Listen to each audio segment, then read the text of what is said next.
Chapter 1285. In order to avoid being recognized, Bojio held on Mo's wrist and entered the car. After the car door closed, she looked up and smiled faintly. "This is Grandfather Butler, a relative who watched me grow up." Mo lifted the corner of his eyes and met the gaze from the rearview mirror. That gaze made him smile. Grandfather Butler. How could the old man not hear the nonchalance in his words? This man wasn't born to be obedient. Now that he was so obedient, it made him frown. But looking at the young master's expression, he was happy. The old man retracted his gaze and showed his professionalism as a butler. "Young lord called Grandfather Butler. Young Master Chin is a guest. You don't have to be so polite." Mo understood the meaning behind his words. He touched his teeth with the tip of his tongue and smiled innocently. Finally, someone new to be on guard against him. But he was probably the only one who had never thought about being on guard against him. Mo's gaze landed on Bojio's face again. If he wanted to take her away, he would have to go through the old man first. Mo's intuition was terrifyingly accurate. Grandfather Butler was also a doctor. He knew the effects of hypnosis. But at the same time, he understood that he wouldn't interfere with his young lord's decision. But there was one thing he could try to see if he could recover the man's memory. "You haven't eaten yet. There are fresh ingredients at home. Young Master Chin, what would you like to eat?" Since the other party was polite, Mo wouldn't tear apart his darkness. He continued to smile. "Anything is fine. Let's see what my sugar daddy wants to eat." "Sugar daddy?" Grandfather Butler glanced sideways at his young lord. His head hurt slightly. What kind of title was that? How many times had he told his young lord to be a lady? Bojio smiled beautifully. She was satisfied with the title. "Hot pot, it'll be quick." With that, she tilted her head and grabbed Mo's hand, placing it in her palm. "Brother Mo, you have to remember something." "MMH?" Mo raised a brow. Bojio smiled suavely. "My favorite game is the keyboard, my favorite food is hot pot, and my favorite person is you." Mo stilled, something surging in his eyes before he slowly lowered them. "I don't know what I like to play or eat the most, but there's one thing I'm sure of, you're the only person I like the most." Yes, this was the perfect prey, especially when her eyes only fell on him. They were incomparably beautiful. However, the premise was that she would only be good to him. Mo thought about it. He hadn't paid much attention to what she had said before. It was time to give it a try. Since he wanted people to leave willingly, he had to act a little more convincing. Mo held her in his hands. His eyes were focused, but at the same time, there was an unsettling darkness. At the very least, when Grandpa Butler saw this scene, his mood was quite complicated. According to his analysis of Mo, once his hypnosis was activated, anyone would become dispensable in his eyes. This was related to the environment he grew up in. He had an indifferent personality, and in the past, he had a responsibility.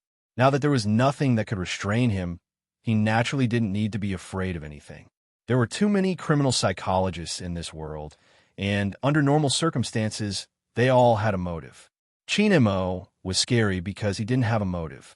Even if he committed a crime one day, it might just be because his hands were itchy and he was unhappy. However, such a person actually followed his young lord back to Jiang City and clearly expressed his possessiveness. The old butler didn't know if he should be happy for his young lord or worried. If Mo wanted to do something now, even he wouldn't be able to stop him. The journey from the airport to her apartment wasn't long. It was a commercial apartment that Bojio had specially chosen. This apartment was the closest to the Chin Group's club. In less than 3 days, it would be more convenient for the team members to gather together for training. There would definitely be people watching over there. Bojio was very familiar with their methods. It was safest for Lin Feng and the others to come here. Moreover, with Grandpa Butler around, they could avoid other problems. Since the Almighty loved to play games so much, perhaps he would remember something when he saw his team members. She had communicated with Movie Queen and about this. Movie Queen and felt that this was the most reliable method.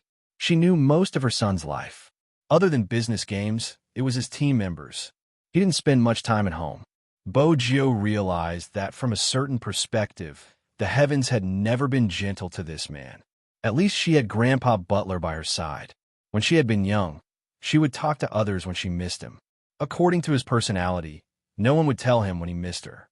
Bojio tilted her head and looked at the transparent hand. The poker cards appeared again. She knew it was a precaution against a new place. Her phone rang again. It was Lin Feng. Bojio opened it and put on speaker. "Hello. Hey, little Spade, you're back, aren't you?" Lin Feng's voice was filled with excitement. "F***, you're back faster than I expected. Where's Captain?" Bojio glanced at him, a question in her eyes. She smiled. "Where can Brother Mo be? Of course, he's beside me. How did you know we're back?" "The news on the internet.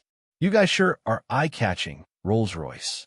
Outsiders might be looking at the liveliness, but we are looking at the details." Lin Feng laughed heartily. He was clearly very happy. "Just the back view of you and Captain. I can tell with one look." Bojio held her forehead. Even a naive person like Lin Feng could tell. Qin Mo's fans would definitely be able to recognize the tall and slender figure. Fortunately, Grandpa Butler had done the follow-up work. No one would be able to find them. "I'll inform everyone and meet you guys now." Lin Feng was about to move. Bojio glanced at him from the side. "Tomorrow." "Tomorrow?" Lin Feng frowned. Since they were back, it would be better to meet them as soon as possible. The Asian Cup was starting, and their competition would be arranged by their captain. Bojio replied. She could see the Almighty's wariness. Wariness meant that he didn't like it. After all, for someone with amnesia, it would be difficult for him to accept the settings given to him in just one day. From a certain point of view, it was too much. Bojio wanted them to meet as soon as possible, but she seemed to have forgotten something. The Almighty needed a period of acceptance. Chapter 1286. Lin Feng looked at the phone that had been hung up, feeling a little uneasy. The uneasiness started to grow along with the comments online. Just as Bojio had said, even he could recognize them from the back. Some of the fans could recognize them too. The already soft voices of resistance. For some reason, it grew louder. When the public relations department contacted Feng, they wanted to tell him that someone was behind the scenes, but they couldn't pinpoint the exact company. That was strange. But this time, Feng didn't care. He glanced at the photo online, glancing up with a smile. Assistant Sue. Boss Feng. The assistant hadn't expected Feng to look at him in such a manner. Feng lit a cigarette, holding it between his fingers. Some stories can only be told to people who understand. Many people wouldn't understand how much effort she put in to bring Qin Mo back. So forget it, it's good that he's back. Assistant Sue felt that Boss Feng was different. Feng Shang felt the same way. His brother was indeed different. In front of others, he was still the playful Fox Feng who wouldn't allow anyone to take advantage of Supreme Alliance. But behind others, he was a heavy smoker. It seemed as though he knew something but couldn't change it. Feng Shang stammered as he asked the person, but he couldn't get an answer. But he was happy. They had seen the photo online. Coco and him, along with the other teams, were all happy on the official Weibo, tagging Spade Z. At the dining table, Bojio was still thinking of a way to get the Almighty to accept her.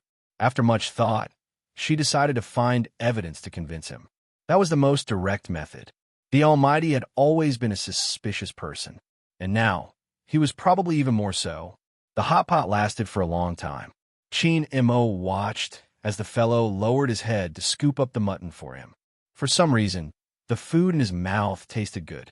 The old butler took in the scene as well. Did his young lord bring back a little princess to pamper? Young Master Qin was such a big man. Couldn't he use his chopsticks? Letting out a long sigh, the old butler knew in his heart that the words he had told the young master to be reserved were basically treated as trash. The hot pot is greasy, and there's Chinese oolong tea in the pot. Young master, do you want to drink it here or go to the sofa? The old butler picked up his pocket watch and glanced at it. Even though he had come to Jiang City, his British aura hadn't changed at all. Both places aren't good. I'll head back to my room with Brother Amobo. Gio turned, wanting to grab a tissue to wipe her mouth. Unexpectedly, the moment she moved, she felt something on her face. It was the Almighty's fingertips, slowly caressing her lips. His movements were very natural. In order to make it easier for the Almighty to clean her up, she lifted her handsome face, not forgetting to smile. When Chin Mo saw her smile, there was only one thought in his mind.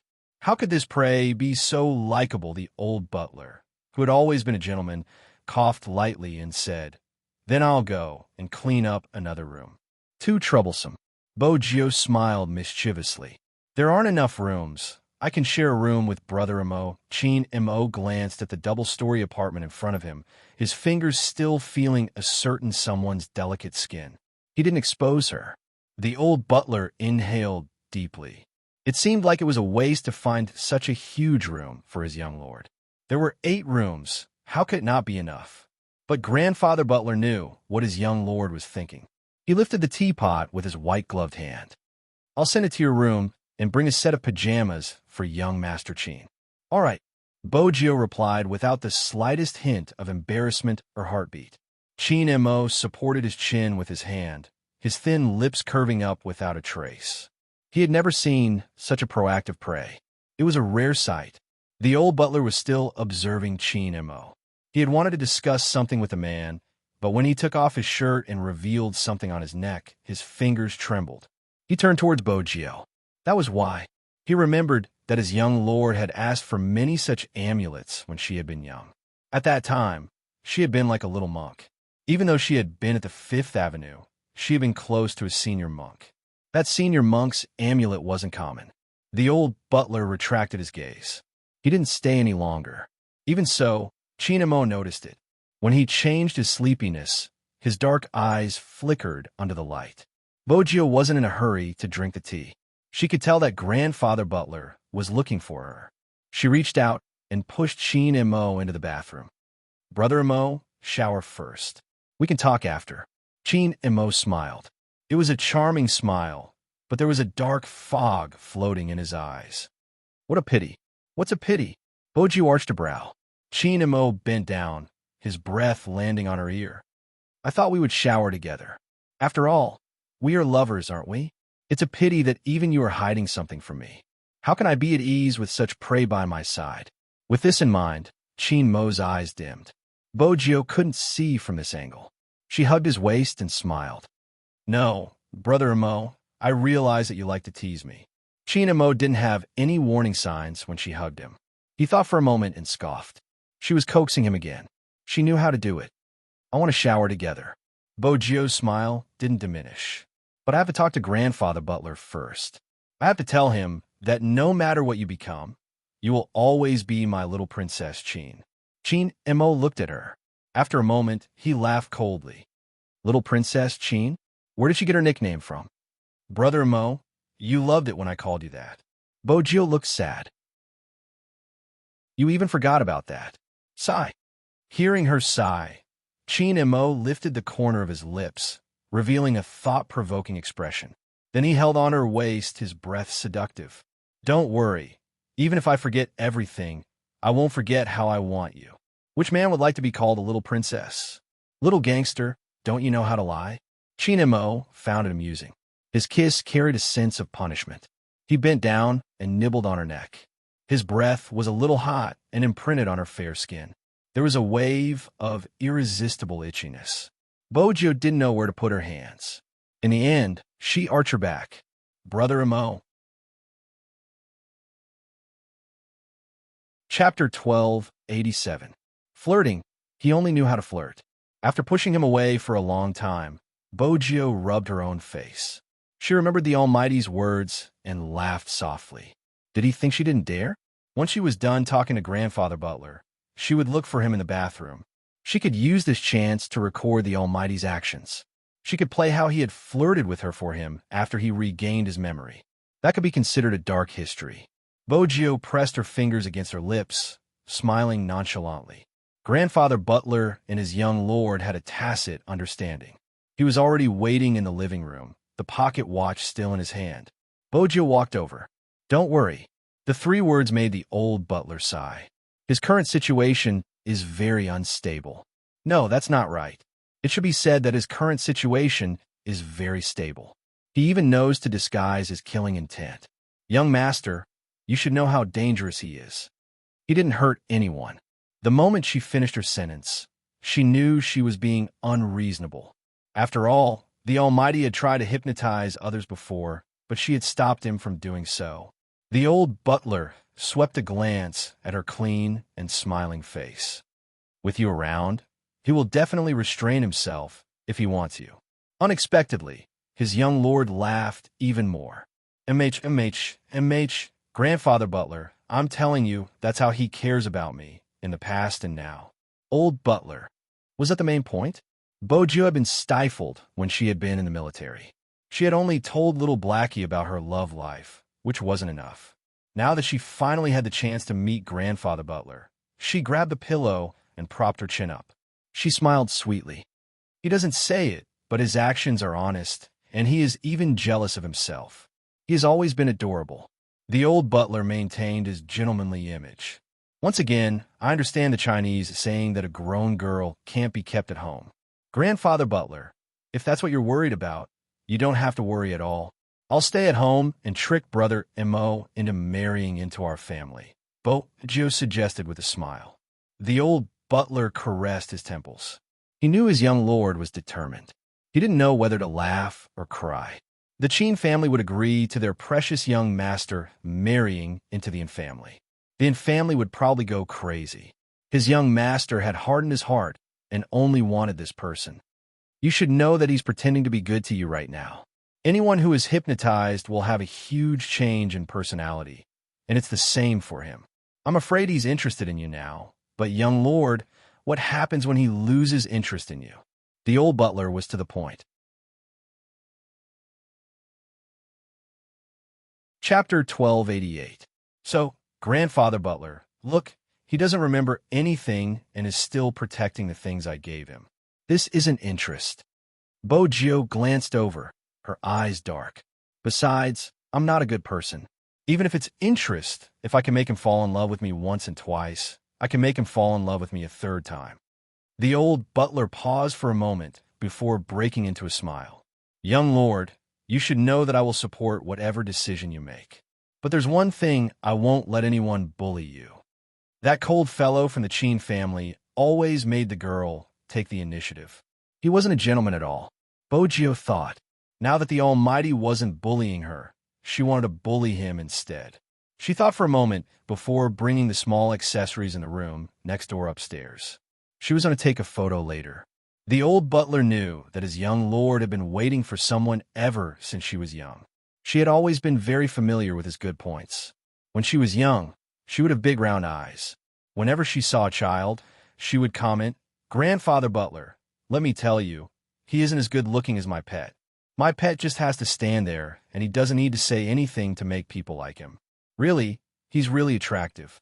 He would even tie my shoelaces for me. Every time my shoelaces were untied, he would tie them for me, praising it so much that it could only exist in the heavens and not on earth. It was just a longing in the deepest part of her heart. Now he was by her side. His young lord smiled a lot more. Let's just leave it at that. Grandpa Butler wanted to see if there was any way to let that cold kid of the Qin family recover his memory faster. Qin Mo knew that his memory was incomplete, but to him, memory didn't seem to be of much use. Before he came, he was thinking about what his prey would say. As for what her grandfather Butler would say, Qin Mo didn't need to think to know. It was to remind her to be careful of him. Ha! Qin Mo chuckled and hid himself. He was like a demon. He appeared silently and left without a sound. A certain person's words seemed to be repeating in his ears. It seemed to seep in bit by bit. Unconsciously, the corners of his lips would rise. Qin Mo didn't want her to know that he could hear her words. Hence, he filled the bathtub with water in advance. The phone she had given him was still in the room. She was indeed an idiot. She had even given him a phone. He clicked on the desktop. There weren't many icons on it. The one that was open the most was a game. Qin Mo glanced at it but didn't open it. Instead, he opened the web page and searched for something. Just as he said, after listening to the conversation in the living room, Qin Mo really sat in the bathtub and waited for a certain someone. His body was half tilted, and the white foam in the bathtub rose up, along with the misty water vapor. It made him look more abstinent. However, it was still different. Even he himself did not realize that there was a smile on his lips. This was the scene Bo Gio saw when she entered with her things. The sexy Almighty's body leaned against the bathtub, his long legs crossed lazily. The light shone down and refracted on the pure white walls. The man's entire face was illuminated by the light. He was so handsome that it made people feel a little dizzy. She didn't know what he was looking at. It could make him smile lazily, without any defense, and even with a little pride.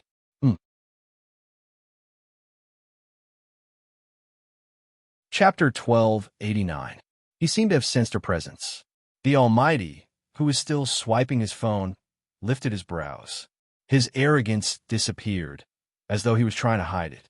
Then, he freed one of his hands and gestured in her direction. That hand had distinct joints and was slender and beautiful.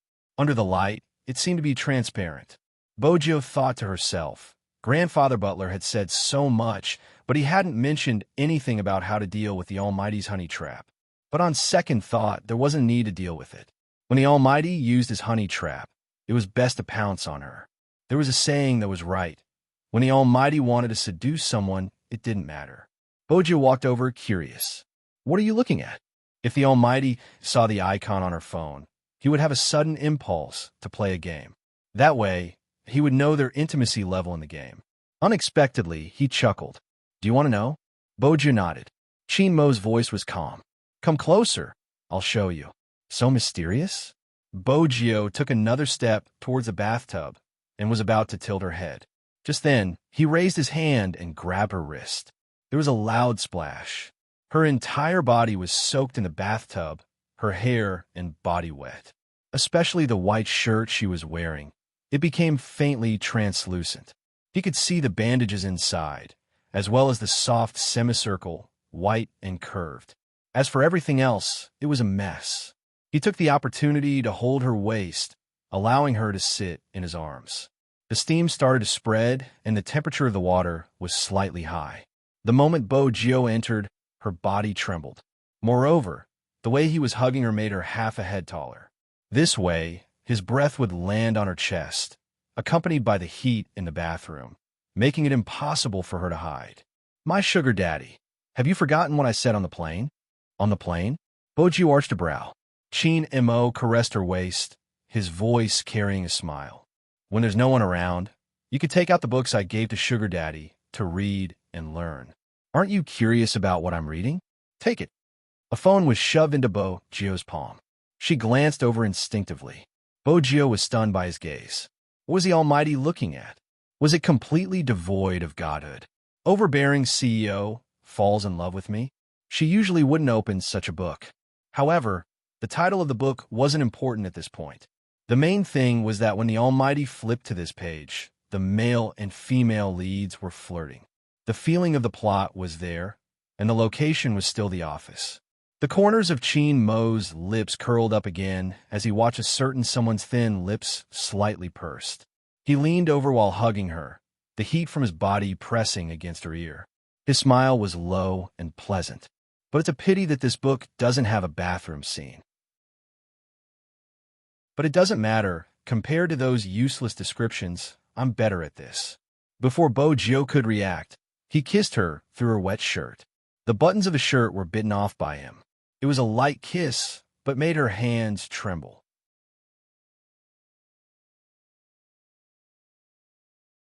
Chapter 1290. Try what?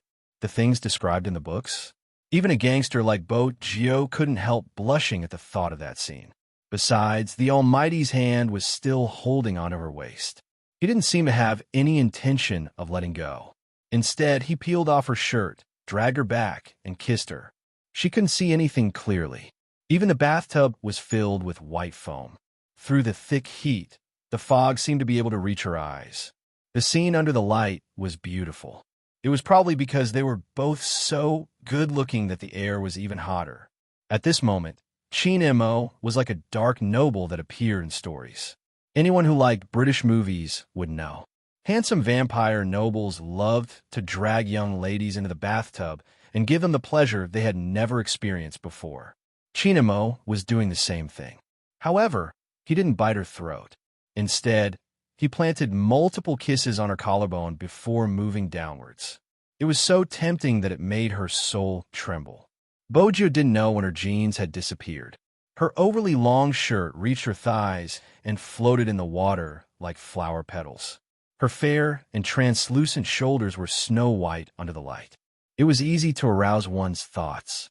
From the start to the end, Chin Mo hugged her waist tightly, never letting her leave his arms. When he saw this scene, his gaze deepened and he bit her shoulder. His breathing also became a little unstable, especially when he heard the moans coming from the person in his embrace. He could not help but gasp. If it wasn't for a voice reminding him, he couldn't continue. How could he allow his prey to control his thoughts? As a guide, the person who should be grasped should be the other party. But it was this person's every even the way she looked at him with tears in her eyes, that made him want to have her completely at that moment. He felt inexplicably irritated. Chin Mo took a deep breath and retracted his hand. Then, he pulled the towel and wrapped her up. He couldn't come into contact with her for now. Otherwise, he wouldn't be able to control himself.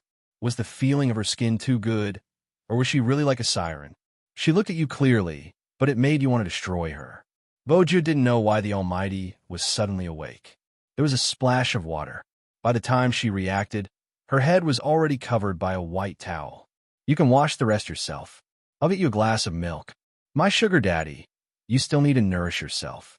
You'll feel better when you're chubbier. Bojo, Grandpa Butler, said he was pretending to be too gentle. How was this gentle? Wasn't his tongue just as venomous? The Almighty would probably feel uncomfortable if he didn't have a sharp tongue for a day, especially when it came to speaking ill of her. Bojo pressed the towel over her head with one hand. Suddenly, she broke into a smile. Did he think that she couldn't tell? Every time he flirted with her until she couldn't take it anymore, he would suddenly stop. It seemed that he didn't want her. Bojo smiled again, a devilish glint in her eyes. There was one thing that the Almighty seemed to have gotten wrong. Should he tell her about it? He didn't have the final say. Whoosh.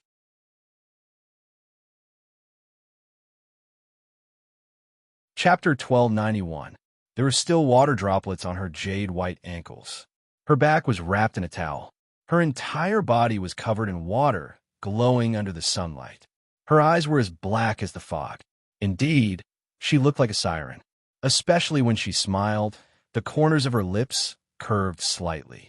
She walked tall and straight, exuding an extreme sense of beauty. She didn't seem embarrassed because of her appearance. Bojo touched her cheeks, looking suave. She had originally planned to pounce on him and get it over with. Who knew that before she could do anything, that person would pull her into his arms again? Wrapped around her was a dry towel. Even her eyes were wrapped in it. Brother Mo Bojo felt that the Almighty wasn't fighting fair. She couldn't even see. How was she supposed to attack? Chin Mo watched as the little hooligan tried to act cool after being drenched.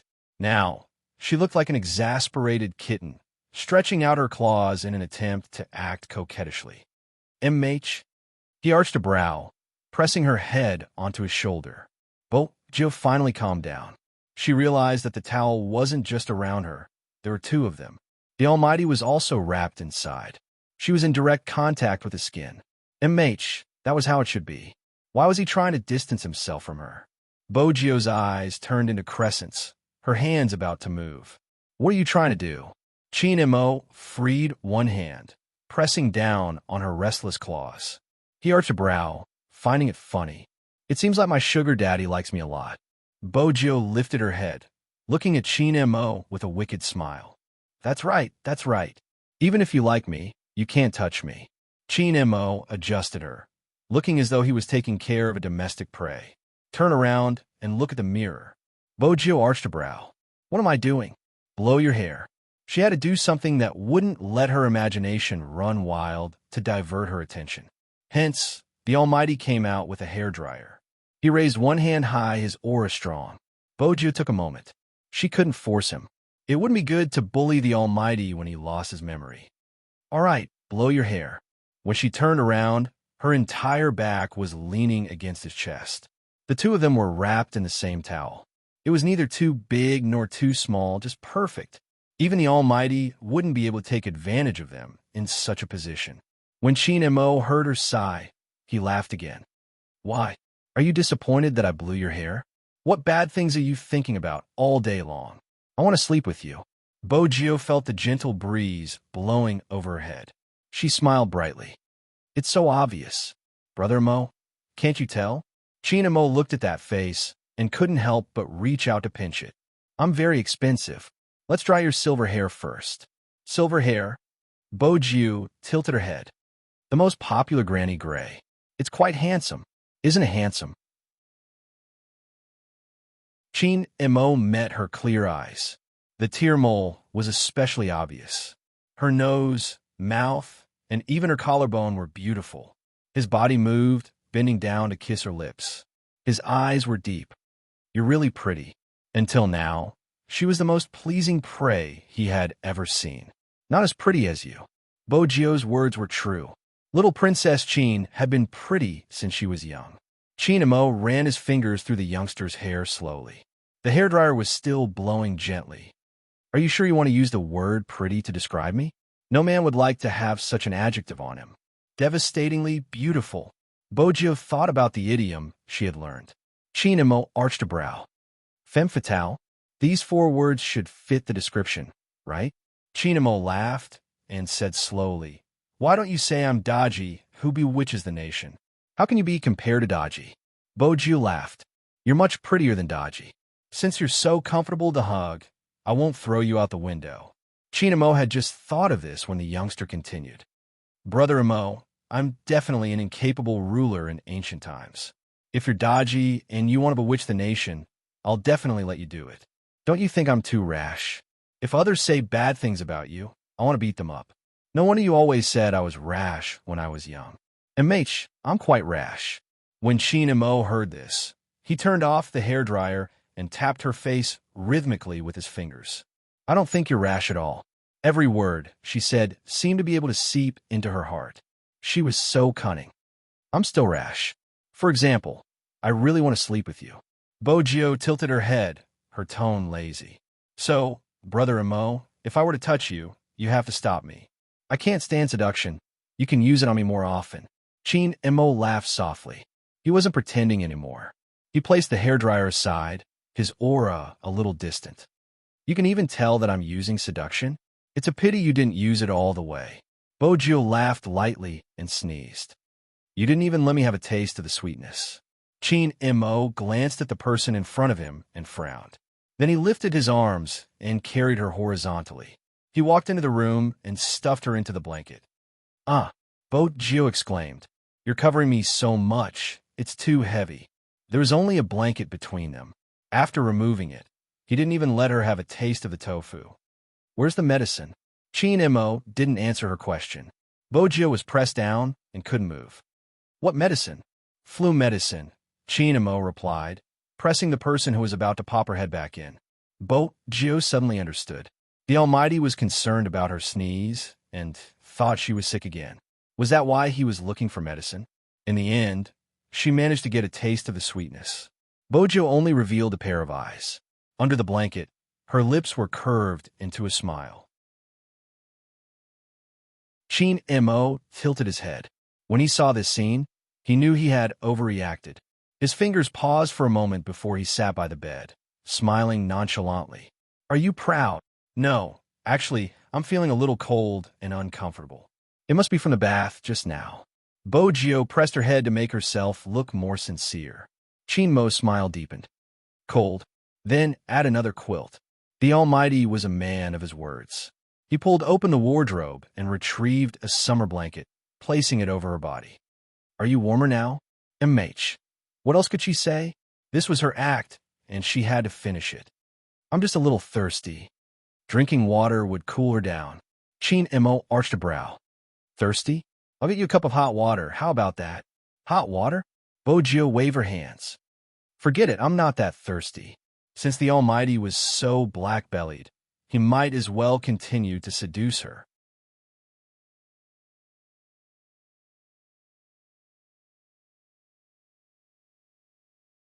That way, you won't be up to no good.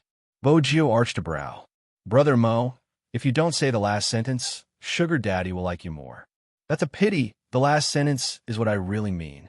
Chin and Mo patted her face lightly, his voice lazy and pleasant. Let's start. Let me see how you play.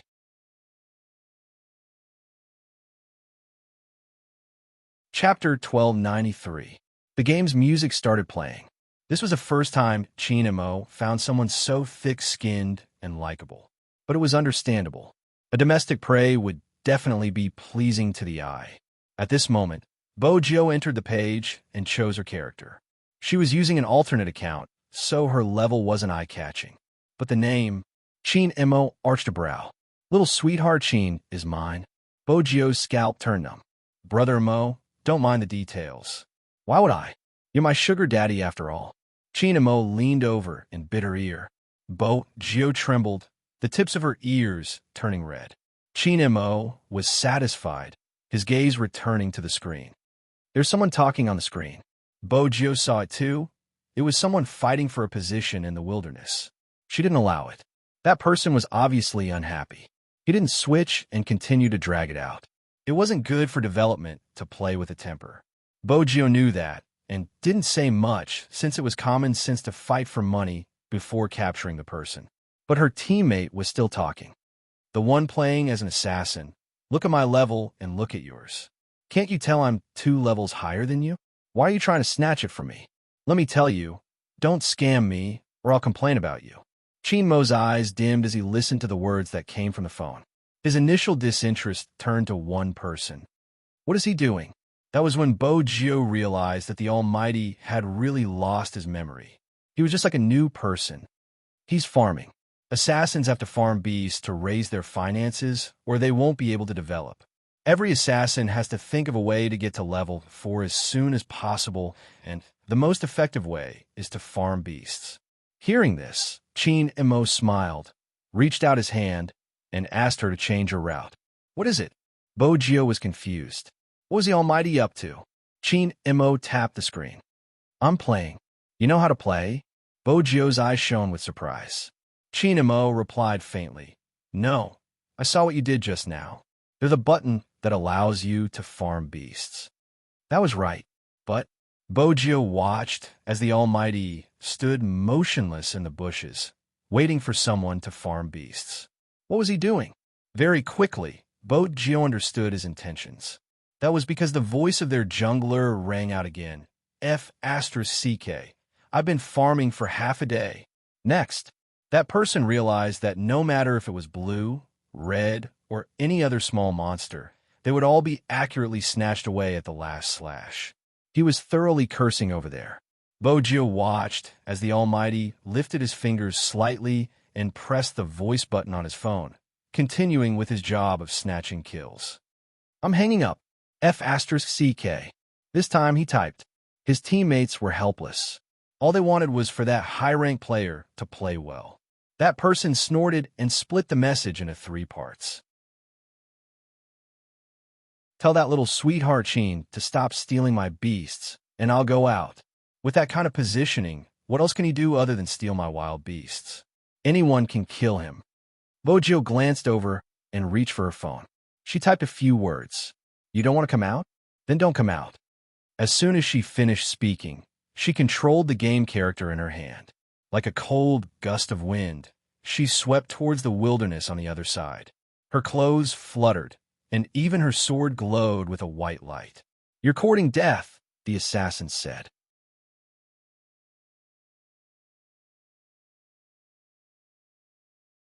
Chapter 1294.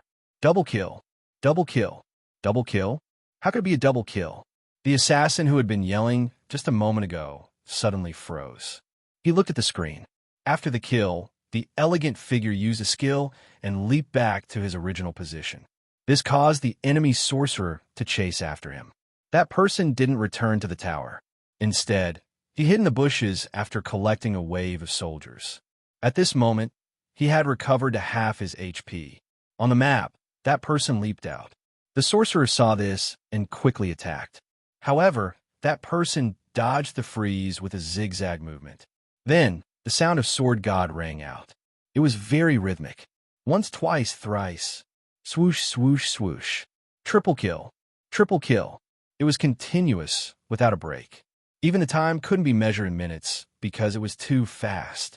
The team members were still reviving in the spring. Looking at the scene on the map, everyone was stunned. The enemy sorcerer who died even typed a string of words on the public chat. She probably didn't expect to be killed. After all, she was at full HP, and she remembered that the opponent was at low HP. Vampiric knife. This person used a vampiric knife? He used it so early. How confident was he in his fighting style? His teammates glanced at each other. Before they could even react, Yichen had already left. The game's music blared again. Tyrant has been killed. The entire team's experience has doubled. The first to react wasn't his teammates, but the enemy assassin. I've been fighting Tyrant for half a day. However, just as he was typing, what he didn't expect was that after killing 2 monsters, the white figure leaped back and aimed an electrode at his back, followed by a big move. He jumped back in fright and returned to the city with low HP. That scared me. I almost died. I remember that the jungler isn't high level. The high level one is the other one. Why is he so fierce? I don't even dare to leave the tower. Me too. What kind of maneuver is that? It's unbelievable. Compared to the opponent's panic. On the other side, the assassin who was yelling that he wouldn't go out unless he was allowed to have fun turned red and white. He pressed on his phone. You're not a substitute player, are you? Boju didn't bother about him. She cleared her own jungle in a few moments. She didn't just clear her own jungle. When she plundered the opponent's jungle, she would definitely take some wild boars with her. She successfully explained the phrase, "Your jungle is my home." She didn't snatch the title of Pig Hierarch for nothing. His DPS was the highest in the entire game. Wherever he went, he would either take away a player's head or a wild monster.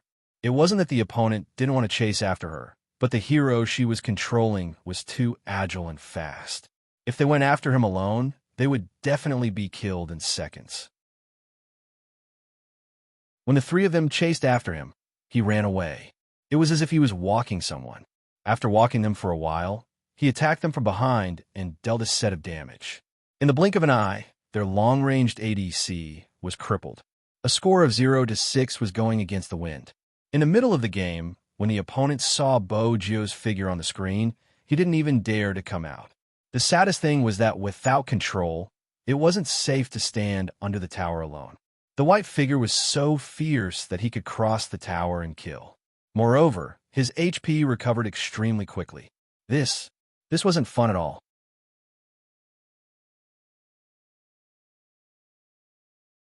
Chapter 1295. Those who played this game would usually want to score higher. Besides, everyone knew that a skilled jungler could bring up the tempo of the match. It wasn't easy to find such a god. Before it was over, someone started to send a message. Jungler little brother, why don't you add me as a friend? I'm so cute. Can't you stop killing me and help me score higher? Under normal circumstances, Jill wouldn't look at the public chat. But today, Chinamo was here and he would look. When he saw the message, Chinamo broke into a smile. It was a beautiful smile, but there was a hint of coldness in his lips. Is she flirting with you, MMH? Jill finally noticed the next sentence, freeing her hand to reply. Not little brother. The other side continued to act coquettishly. Was he if not little brother? Uncle? Uncle is good too. Uncle is more charming, moi. It's little sister. The moment Gio finished typing, she was once again distracted by the Almighty. He hugged her with one hand and tapped on her phone with the other. This time, the Almighty's target was clear. He laughed nonchalantly. Just kill her. Gio. That wasn't a good way to treat a girl, right? The Almighty probably didn't know how fierce she was when she grabbed someone. What is it? Chinamo smiled faintly at her face, his fingers tapping against hers, bringing a wave of numbness. Are you really going to have tender feelings for the fair sex? He paused, as though he knew what Gio liked. Send her back to the city. There will be a reward. The Almighty's last sentence was too tempting. She would send the coquettish one back to the city. Gio lifted her sword. While everyone was still immersed in the words, "It's little sister," she leaped over and killed the confused sorcerer in the middle lane. The moment the sorcerer saw that he was dead, he typed F***CK. The next moment, the other side burst into laughter. "Huh? Who asked you to pretend to be a girl? You're screwed this time." Frequent surfers would know that there was a popular saying in the game. If you realize your opponent was good at jungling, pretend to be a girl and act coquettishly. 90% of the time, you would be able to avoid death. That mage had been playing this trick for a long time, and it was a tried and tested move. That was how unlucky he was today. Soon, he realized the problem. The worst part was that he had just died. Rather, wherever he went, that jungler followed them wherever they went. They didn't even care about the big picture, just to kill him. The male magician was dumbfounded. Unless he didn't step out of the house, he would definitely die if he did. What kind of grudge? He typed on the public chat, "Handsome Missy, you don't have to go so far, right? I was just acting coquettishly, but you caught me so tightly that I have nothing left to live for." Bojo arched a brow when she read the message. The Almighty told her not to reply and to continue killing. She didn't agree to this. Instead, she stopped and typed out a string of words. "My boyfriend saw you acting coquettishly just now. He's watching me right now. He's jealous. I have to think of a way to make him happy." A string of dots and dots appeared on the public screen. It wasn't uncommon to see people flaunting their affection in games. But in the past, they had never been abused like this.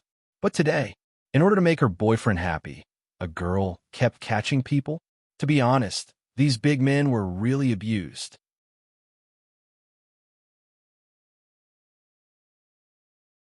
Chapter 1296. Wasn't this something a boy would do to coax a girl? When they played games, it was always their girlfriends who played meat, and they who played jungles. They had to die in front of their girlfriends. Why was it that everyone else's style was the same? Tell me, how could it not be cruel? There was no way to play this game. After being captured 4 times, the male mage never left the city again. Every time Bojo was done, she would glance at the Almighty. Yes, he was smiling. There was warmth in his eyes as well. Sigh, little Princess Chin was so cute. What did she do?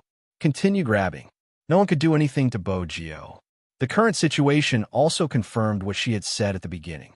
From start to finish, there was no chance for the other jungler to come out. The man couldn't say anything else. It was a victory without any suspense. The game went on for 10 minutes. Bojo's maneuvering was basically a show. There were even people who directly recorded it, and the title was very appropriate.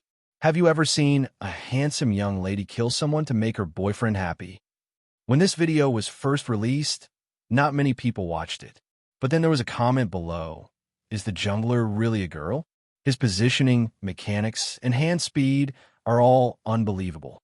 His skill level is close to that of a pro player, right? Professional? Don't scare me. Why would I scare you? Look closely. Even some VIP streamers wouldn't be able to play at such a pace. Most importantly, the jungler says she's a girl. I have to say something. I feel like this person's movements are a little familiar. I feel the same way. I won't say her name. I don't want to bring shame to her. But I don't think it's possible. She has disappeared and won't come back. Ahem, I think so too. Let me give you a hint. I'm a fan who likes to be cued on the spot. Look at this ID. It says Little Secretary Chin. Little Secretary. This won't do. The couple fans are starting to make up stories.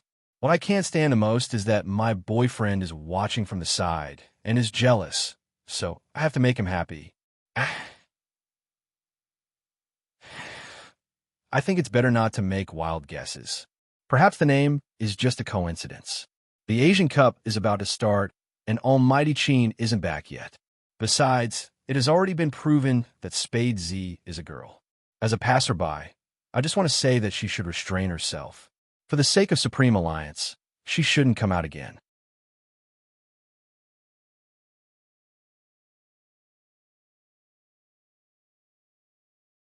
Lin Feng had originally thought that he would be reprimanded after his rebuttal, so he was prepared. After all, Feng he had also called. But this time, for some reason, the voice was different from before. Did you see CEO Chin? We were supposed to meet today, but Little Spade told us to wait until tomorrow. Lin Feng might be naive, but he could tell from his tone. Fox Feng, have you been hiding something from us recently? Feng Yi was still sitting on the office chair. He leaned back and said, "There's one thing, but I wasn't sure before. Now, I have a feeling. Lin Feng."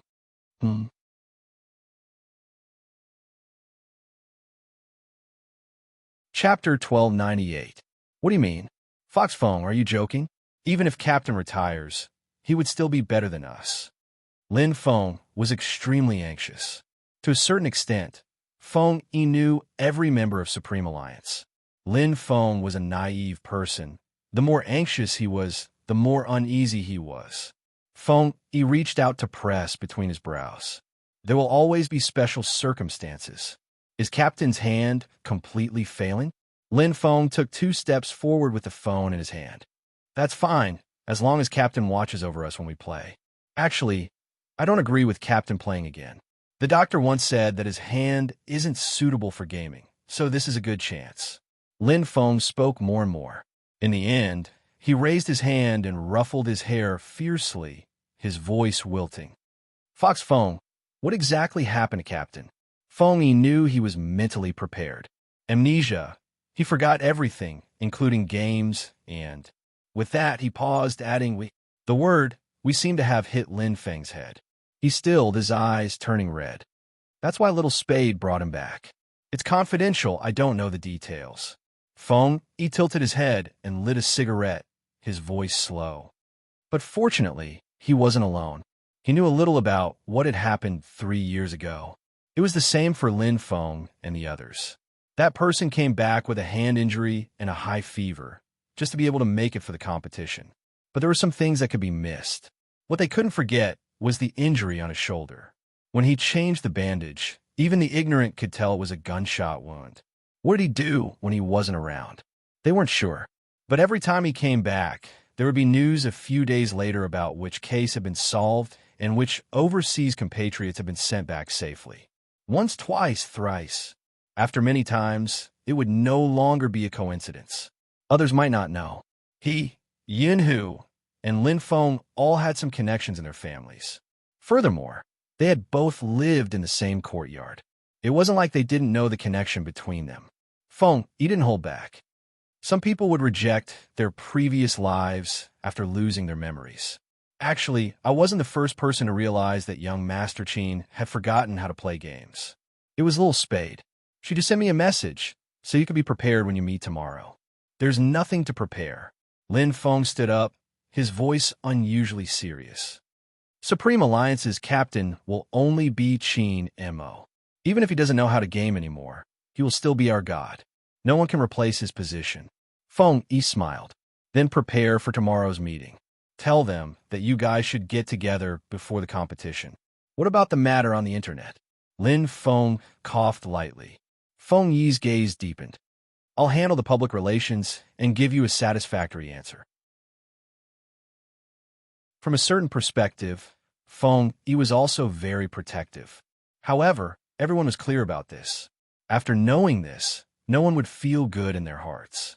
Lying on the bed, Lin Feng was still thinking about how Little Spade must have felt when she was the first to find out.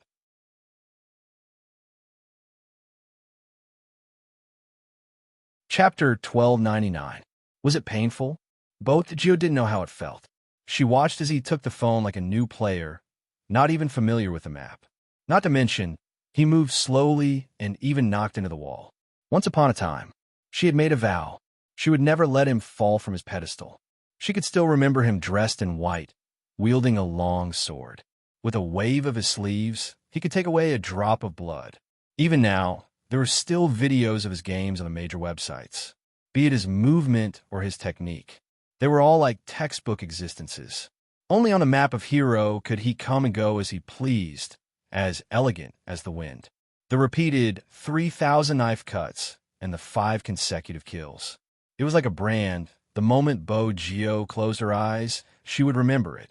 That was why she reacted that way when she saw the assassin mocking the Almighty's movement. Those people would never understand. What kind of existence was he? Bo Gio didn't feel terrible, but her heart ached. She just wanted to make her little princess, Qin, happy. She could do anything. Moreover, it was just catching people in the game. She glanced at the Almighty, interested, and started the second round. Bojo understood as she played. The Almighty's interest was to create trouble for her. For example, when she was killing the blue beast, he would point his finger over and control the character to retreat. Her previous attacks would be in vain. She wouldn't have enough aggro and would have to pull the monster again. When she killed someone, the Almighty never stopped her. He would even laugh softly beside her ear. So sinister? It's all thanks to Brother Mo's teachings. Bojo liked to hide in the bushes. She had learned it from the Almighty. Chinamo placed his chin on her shoulder, listening to the main point. I taught you the game? Partly. Bojo's eyes lit up. How about this? I'll tell you how you chased me. Chinamo arched a brow, his voice lazy. I chased you? Of course. I can't be the one who chased you, I'm a girl. Bojo didn't look at Chinamo when she said this. The little gangster had her guilty moments too.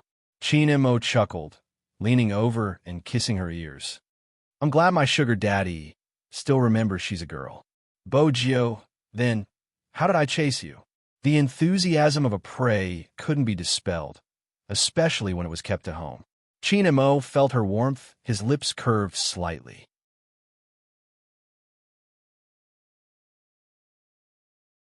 Chapter 1300. The pavilion closest to the water enjoys the moonlight first. Chinamo repeated these words, reaching out lazily to turn off her phone. It sounds like you're the only one who thinks it. Bojo glanced over. All right, regardless of whether you have such intentions, I do. The pavilion closest to the water enjoys the moonlight first. Is that the reason you joined the team? Chinamo asked nonchalantly. Bojo replied seriously. Emrich, I was bewitched by Brother Mo's beauty and couldn't help myself. I even signed a contract to sell myself for 3 years. Brother Mo is the legal representative of the team. That means I'm a sugar daddy. Chinamo chuckled, the corners of his lips lifting as he watched the person in his arms. Bojo finally understood what it meant to say too much was bound to slip up. She started to change the topic. That's not it. I'm definitely richer than you. I entered the team to sleep with you. Oh, was it an employee sleeping with the boss? Or was it a member sleeping with the captain? Chinamo asked with a smile on his face. Bojo knew she wouldn't be able to get anything out of this conversation. Hence, she reached for her phone and prepared to play another round. The man was looking at her from behind, but his posture didn't change. He was still holding her in his arms. Why aren't you killing beasts? It hasn't refreshed yet. It's been less than 10 seconds. I forgot. It refreshed 120 seconds after the kill. It's out now. Bojo paused, glancing up. How did you know? Did he remember? Or did he remember? Is it difficult? Chinamo tapped the screen. After watching you play so many rounds, it's easy to come up with a conclusion. Bojo had forgotten that even though the Almighty had lost his memory, he was still a genius, especially as a psychologist. No one could compare to him in terms of memory. How long can my blue energy last? 9. How long will the Tyrant King fall into darkness? 10 minutes after the start of the game. Bojo's eyes lit up. How long will my big move take to recover? Are you testing me? Or do you want me to get familiar with the game? Chinamo looked at the person in his arms and smiled, but the warmth in his eyes dimmed. I'm not someone who likes to play games. I like to play games in the past, but that doesn't mean I like it now. Bojo glanced up, noticing his slight impatience. She switched off her phone. I won't play if you don't like it. I thought you liked it since you were so excited about messing with me. That's because you're playing, Chinamo said suddenly. Both of them were stunned. Chinamo frowned. Bojo couldn't stop herself from laughing. Chinamo leaned forward. Very proud? That's right. Bojo's eyes lit up. Brother Imo, does this mean that you like me a little? Chinmo's voice was calm, and he laughed. You're my sugar daddy. How can I not like you? He was pretending to be gentle again. What else could Bojo say? As long as you like it. On the other hand, Chinmo's eyes deepened as though he was still wondering why he had blurted out such a sentence. However, there was nothing wrong with playing with domesticated prey. She was likable after all, but there was one thing. She didn't know if it was because he didn't allow her to play games. She followed him wherever he went, even when he went to the bathroom, like a little tail.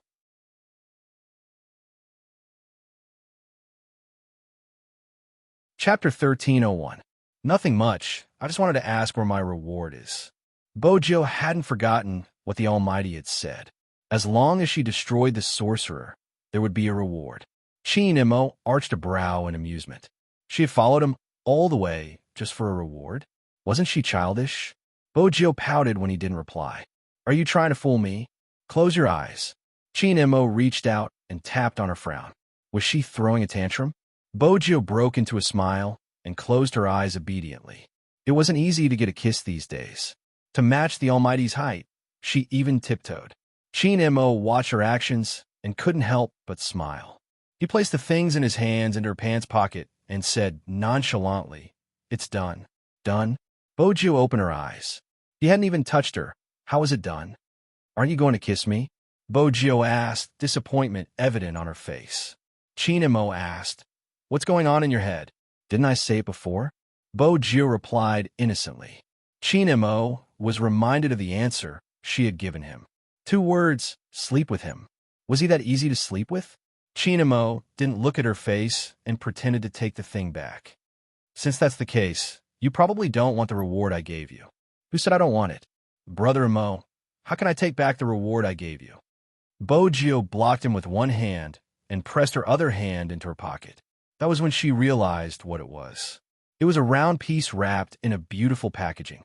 A chocolate-flavored milk candy? Bojo paused. She was suddenly reminded of how he had been like this in the military. Regardless of the time, he would always have a piece of candy in his pocket. It was because she liked to eat it. Chinimo frowned when he saw the person in front of him not moving. What did she mean? She didn't like it. That shouldn't be possible. From his observation, this girl really liked to eat sweets, and among all the sweets, this was her favorite flavor. But why was she looking like that? Chinimo stuffed one hand into his pocket when he didn't see the smile or the hug he had expected. His mood didn't change, but he shouldn't have asked that question. Why? You don't like it? When she heard the familiar voice, Bojo snapped out of a reverie. She tightened her grip on the candy, her eyes turning into crescent moons. I like a lot.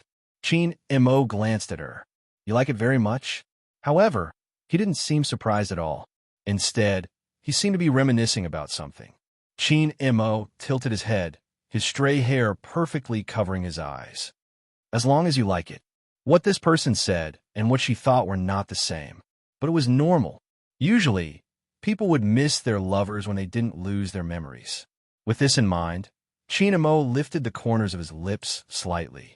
Even though he was smiling, there wasn't any warmth in it. Of course, Bojo wouldn't be able to detect his presence. He would only hold her waist in bed and harshly bully her. Only when she begged for mercy would he kiss the corner of her eyes. He would not go to the last step.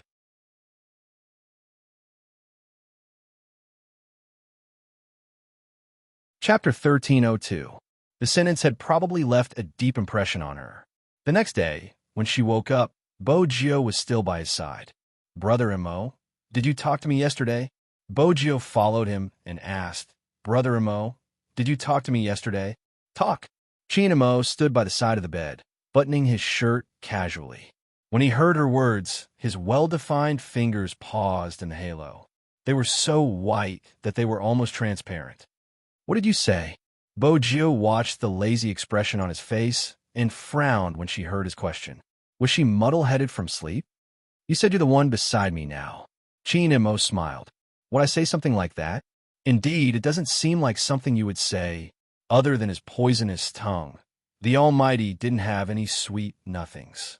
Bojo stood up, stepping onto the floor barefooted. Perhaps she really was muddle-headed from sleep. Unexpectedly, the moment her feet touched the ground, he grabbed the back of her collar and threw her back onto the bed. Put on your shoes. Just like when they were young, he would always stare at her. Bojo glanced at his face. She bent down and pulled the slippers up. That should be enough. Chinimo couldn't be bothered with him, heading into the bathroom to wash up. Who knew that the little hooligan would follow behind? When he was squeezing the toothpaste, he didn't even know to roll up his sleeves, wasting his smart face.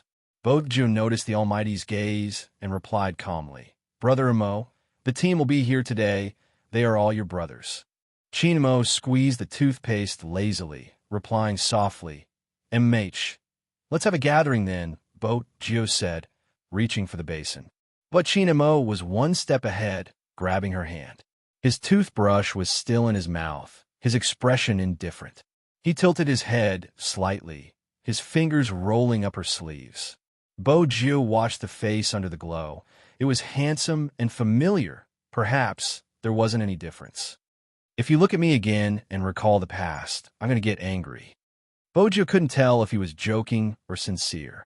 All she knew was that he reached out, pressing the back of her neck towards him, his voice slow. "Don't you know to roll up your sleeves when washing your face? How old are you?" Bojo's ability to take care of herself wasn't very good. Now that her face had been washed, she couldn't help smiling. The Almighty's tone was filled with disappointment. He was just short of adding little Bo Gio's name in front. Bo Gio smiled and drank a glass of milk. The Almighty had also poured the milk for her. He had even tested the temperature with his hand before giving it to her. It was becoming more and more like what he had done when he was young. Bo Gio was delighted. Her good mood lasted until she sent a message to Lin Feng. The naive Lin Feng was still nervous. "Do you think we should bring something over?" Bo Gio didn't like typing, so she decided to send a voice message. "We don't lack anything at home. Grandfather Butler made a whole roasted lamb.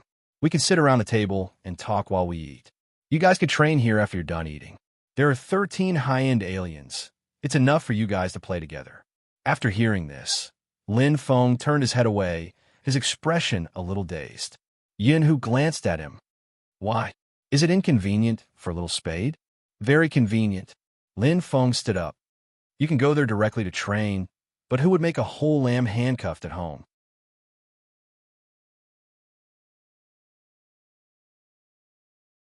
Chapter 1303. When Lin Feng saw the grandfather butler that Bojo mentioned, he realized that there was really someone who could handcuff a whole lamb at home. At first, when they rang the doorbell, they paused for a moment when they saw the person, especially Rao Rong, who was standing at the front. Initially, he had a cool posture, but after coming into contact with the old man's face, he paused, apologizing to him in English. Then, he turned around and asked Lin Feng, "Are you sure you didn't find the wrong door?" 109, this is the room. Lin Feng was also puzzled.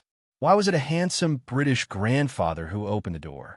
Should he send another voice message to ask Little Spade? Just as he was about to pick up his phone, an old man dressed in a well-ironed suit opened his mouth. He was well-mannered, like an aristocrat. "Young master is still adjusting the network. Please come in." Rao Rong rubbed his nose in fluent Chinese. Lin Feng's eyes widened even more. "Young master? Which era did this term come from?" But if it was the network, it had to be Little Spade. All of them looked as if they were sleepwalking. Even Uncle Ian put the cigarette he was about to put in his mouth into his hand. This situation was a little unexpected, especially the Englishman who was wearing a black apron. His voice was very pleasant. "Today, I have prepared a whole roasted lamb for everyone." Young master said that all of you like meat. Yes, they loved meat. But there was such a huge iron shelf in front of him, and behind him stood a British butler holding a professional knife and fork. This made them a little confused. The room was full of fragrance. Lin Feng could even see the whole goat in the center being shackled to a golden color. Sizzle, sizzle, sizzle. The oil was still dripping into the fire. It couldn't be any more fragrant. As for the old man, it was obvious that he was a professional chef. He picked up the machete and cut the sheep a few times. He was skilled and gentlemanly, as if he was performing. Coco touched his chin. "This technique, huh?" Shui Yaoyao leaned over, wanting to ask what was wrong. Coco bit the rabbit in his arms. "It's so cool. I saw something similar when I was attending the Dubai Prince's conference with my dad. That's why our meal was at the level of a prince." Lin Feng was in a trance. Coco stopped talking. He was smelling the meat. It smelled so good. Roasted whole lamb was different from normal barbecue. The smell of fruit wood mixed with cumin powder burst forth with a fragrance that could instantly make one's stomach growl. Very few people in the family would do that, unless he went to the Mongolian steppe. Rao Rong wasn't as surprised as before. After all, he had interacted with that person previously. If the other party was only the young master of the Fu family, it would be impossible for him to do this. But that was Z, a world-class hacker. During his time in the dark, he had heard many things about that person. He came from a family of hackers. Its origin was unfathomable. Some people said that Z had the aristocratic bloodline of a 19th century Oriental and Westerner. However, this had never been confirmed. After all, they did not know whether the person was a man or a woman. If he hadn't interacted with Little Spade, he wouldn't have realized she was Z. Now it seemed that he was really too rich. However, he had never understood. Why was Z always in the Fifth Avenue, according to the information they had found? But Little Spade was in Jiang City. None of that mattered now.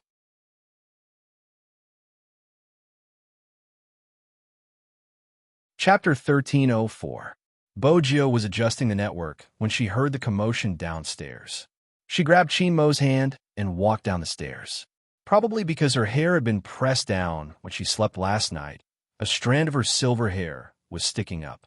Because she was adjusting the network cable, there was a layer of dust on the tip of her nose. She looked rather handsome.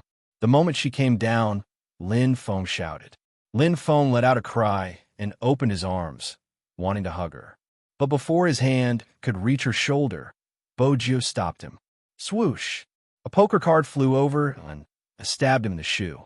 He stomped his feet in pain. F***CK. Where did this poker card come from? Why did it stab me so? Before Lin Feng could finish his sentence, he was rooted to the ground by Chinmo's gaze. That gaze was deep and unfathomable. It was casual and without a hint of warmth. Lin Feng stilled, calling out in a probing manner, Captain. Chinmo smiled. Sorry my hand slipped just now. Oh. Lin Feng was suddenly at a loss for words. His captain's politeness was so strange. In the past, when he had been disciplining them, he had never apologized to them. It was normal for him to punish them by not allowing them to eat meat. Those who were familiar with him knew that he would only be so polite to outsiders. Were they outsiders now? Just thinking about this made Lin Feng feel a little uncomfortable. However, it was only for a short while. Nothing was more important than his captain's safe return. The naive Lin Feng believed Chinmo's words cheerfully. He reached over to place his hand on Bojio's shoulder. Little Spade, I brought a dozen beers, isn't it nice? Swoosh. This time, the poker card flew over his head, accurately cutting off his hair. Lin Feng stilled, looking at his captain with a bitter expression. Did your hand slip again? Of course. Chinmo smiled faintly. I wanted to stab your hand. Lin Feng turned his head, wanting to complain to his teammates. He hadn't expected Yun, who to be the only humane one who knew, to pull him behind his back. The others only used their gazes to tell him that he deserved it. F***CK. What kind of people were they? Little Spade was even worse. She said with a serious face, Team Flower Lin, I wanted to tell you for a long time. I have a family now. Don't touch me all the time. My boyfriend won't be happy. Don't touch me so casually in the future. Lin Feng, you call me brother. When we were drinking Erguo 2, you put your arm around my shoulder and said that I was a submissive with no threat. I didn't expect you to be such a little spade. With this commotion, the group of people seemed to be the same as before. Uncle Ian was chuckling with a cigarette in his mouth. Coco and Fengshang were whispering into each other's ears, while Rao Rong and Lin Chintao were adding the finishing touches. They didn't seem uncomfortable at all. Bojio displayed her love with a handsome face, her methods a little shameless. Chinmo sat beside her lazily, his arm resting on the back of the chair. Even though there wasn't any intimacy, one could feel that the two of them were one, even now. There was a lot of flirtatious talk in the esports circle. Everyone was talking while eating and drinking, and the whole place was filled with laughter. Shui Yaoyao looked at this group of people, her heart heating up. She really felt good, even though she was covered in scars.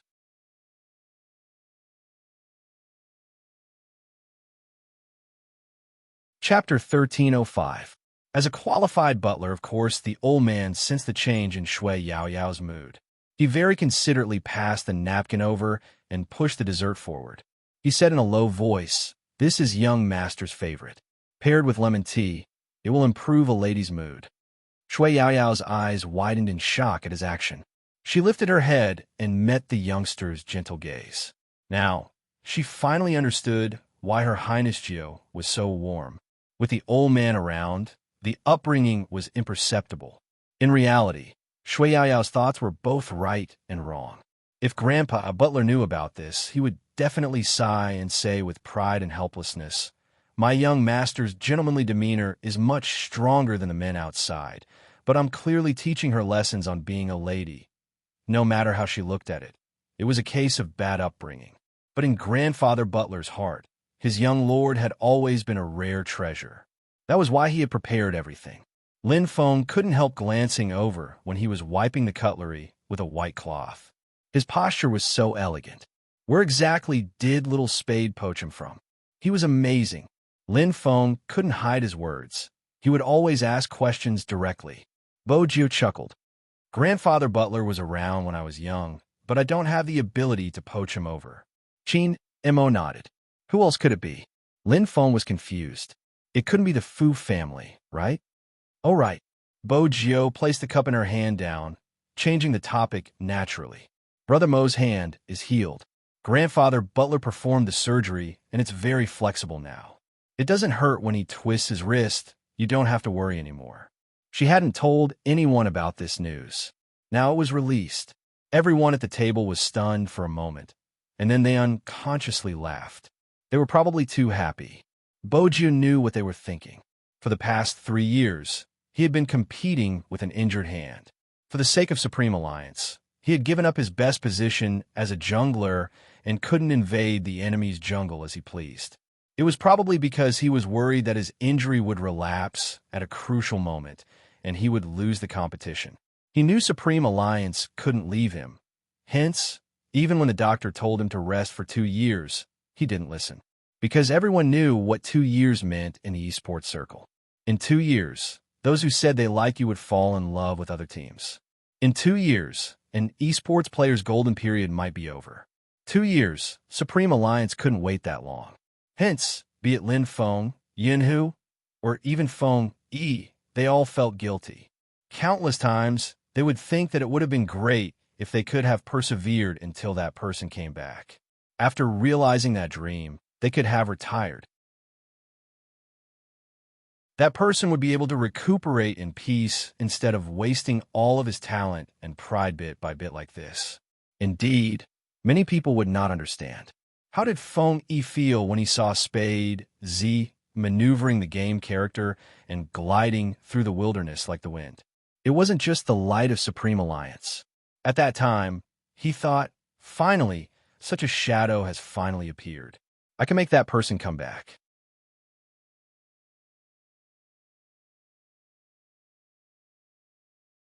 Chapter 1306.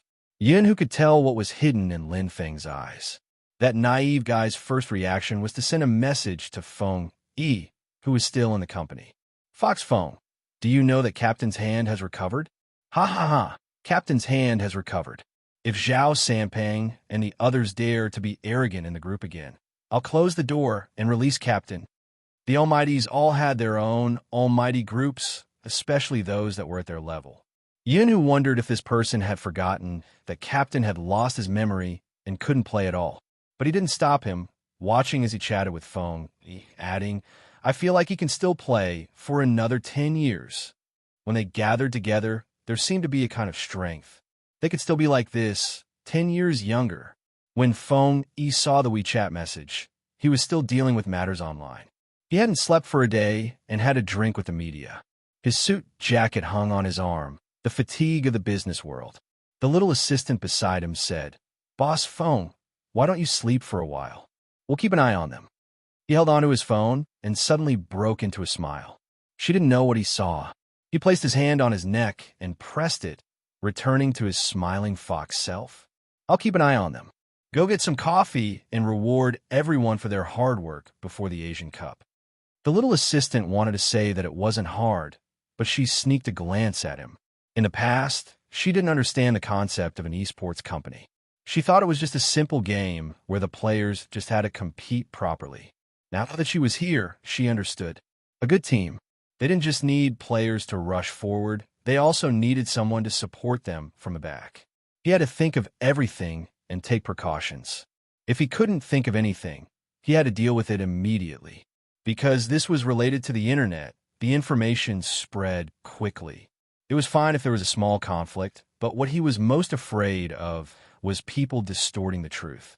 For example now, the person who claimed to be a fan of the team was obstructing the team with every sentence. It was obvious that she didn't want Spadesy to return. Once the public relations department was in charge, she would say that she was disappointed in the team, that her feelings were wasted, and that they were all fed to the dogs. If he responded to these things, it would be the team being unreasonable. Fong, he usually saw such things. He would sit in front of the computer and smoke occasionally. He would control it for a while before returning to the matter at hand. This was the only way Spadesy could come back. Probably because of the good news, the atmosphere at the dining table was good until Rao Rong stood up, looking towards Qin and Mo. Since your hand is healed, let's have a match. We can see how well we can cooperate. Lin Feng's hand froze. There was no reply from Coco either. At that moment, the room was extremely quiet. Qin and Mo was the only one who was still holding onto a knife and fork. He cut a piece of lamb with a perfect posture and placed it between his lips. After he finished eating, he curved his lips slightly. I'm not interested in games. All of a sudden, the atmosphere around them changed, and it became slightly cold. Lin Feng immediately turned to look at Rao Rong, as though to say, "We've already made a deal. Why did you change your mind at the last minute?"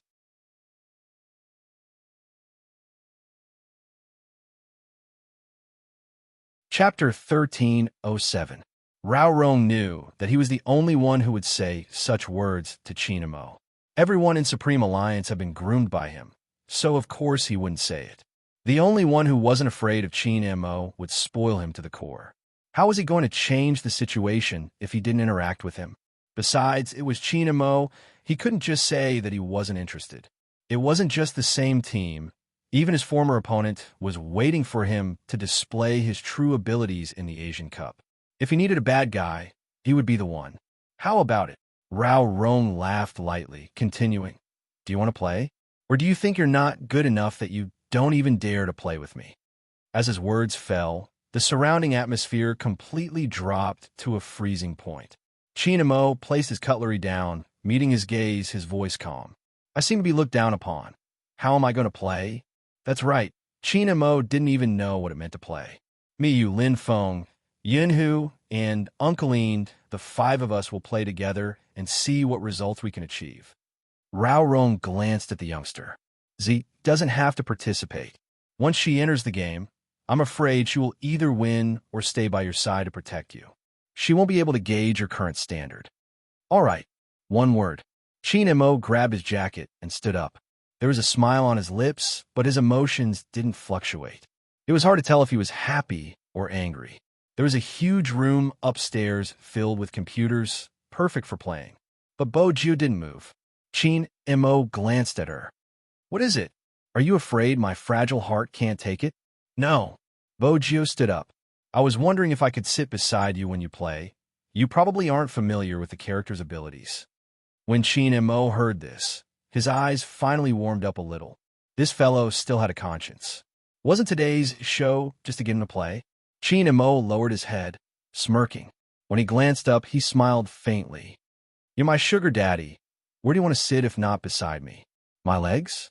"There's no need for your legs. It might affect your game," she replied seriously. Lin Feng was about to vomit blood when he heard this. "You're just going to sit if it doesn't affect your game?" Also, what was the term sugar daddy? "Little Spade, do you still want Captain to call you daddy? What did you say to Captain when he lost his memory?" Lin Feng wanted to have a good talk with Little Spade, but his captain was guarding against him like a wolf. It really hurt his heart. However, it wasn't easy for them to sit together and play together again. Everyone was a little excited. Yao Yao, Lin Shintao, and the others also turned on their computers. Rao Rong sat there, placing the earpiece on his head. "I'm a mid lane. Top lane." Uncle Ian still had a cigarette in his mouth. Lin Feng chose a healer support. "I'll use this to practice." I'll play the ad carry. Yun, who tilted his head, scanning the situation online. They all use large sizes. The impact of using a main account was that once you went online, you would immediately be targeted by a large number of fans. Usually, just one person alone could cause a shockwave. Now that the four of them had come online at the same time, it was like a bomb had been thrown into the air, blowing up the entire game's fairness.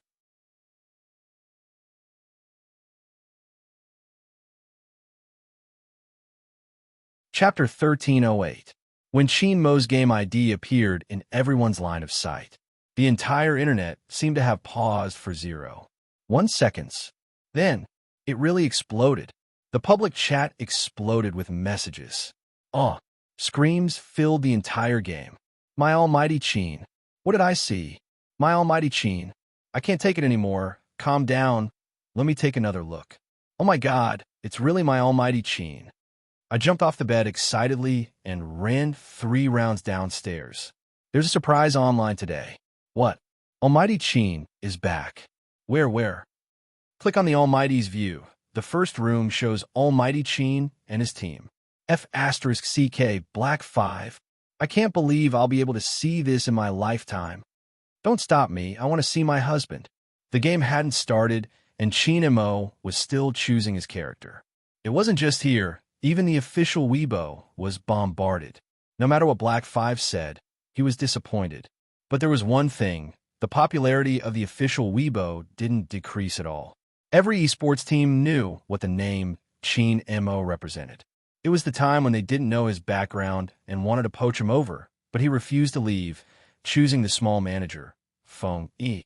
All the businessmen knew that it was a hot topic, traffic, popularity, and godly operating skills that no one could surpass.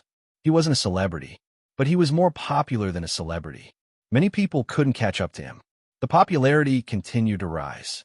It was the same for the number of spectators. Why hasn't Almighty Sheen chosen his character? The jungler's position is empty. Almighty Sheen will definitely do it. I have a feeling that I'll be crying because of my husband's cool maneuvering. But this time, Sheen Mo took way too long to choose his character. Lin Feng tilted his head and glanced over. His captain held the mouse in one hand and asked the youngster beside him casually, "Which character did you choose previously? Do you want to use the one I used?" Bojio chuckled. She turned her body and held onto the mouse through his hand. Her breath was seductive. This is the most handsome assassin and hero. He's dressed in white and has a long sword in his hand. His movements are graceful, and when he's powerful, he can turn the whole place upside down. Many girls like him, and they call him hubby or little brother in private. You like it too? Sheen Mo clicked confirm while asking a certain someone absent-mindedly. What's there to like about a fake character? Bojio held her cheeks and smiled devilishly. I like it. Really? Sheen Mo had the urge to change this character and choose a new one. His thin lips were a little cold. He didn't look handsome at all. He was just a pretty boy with a wine flask hanging on his waist. He looked sloppy. Previously, he had thought that although the prey he had his eyes on didn't have any obvious advantages, he had a good eye. Now, it seemed that his foresight wasn't that great. Unexpectedly, before he could finish his thoughts, the youngster's voice came from the other side. The youngster's voice came from the other side of the phone again. Her breath was very close to him, as if she was speaking beside his ear. It was hot and ticklish. Brother Mo, you're the best at playing him. Honestly, in the entire game, he's the only one who looks especially handsome when you're playing him.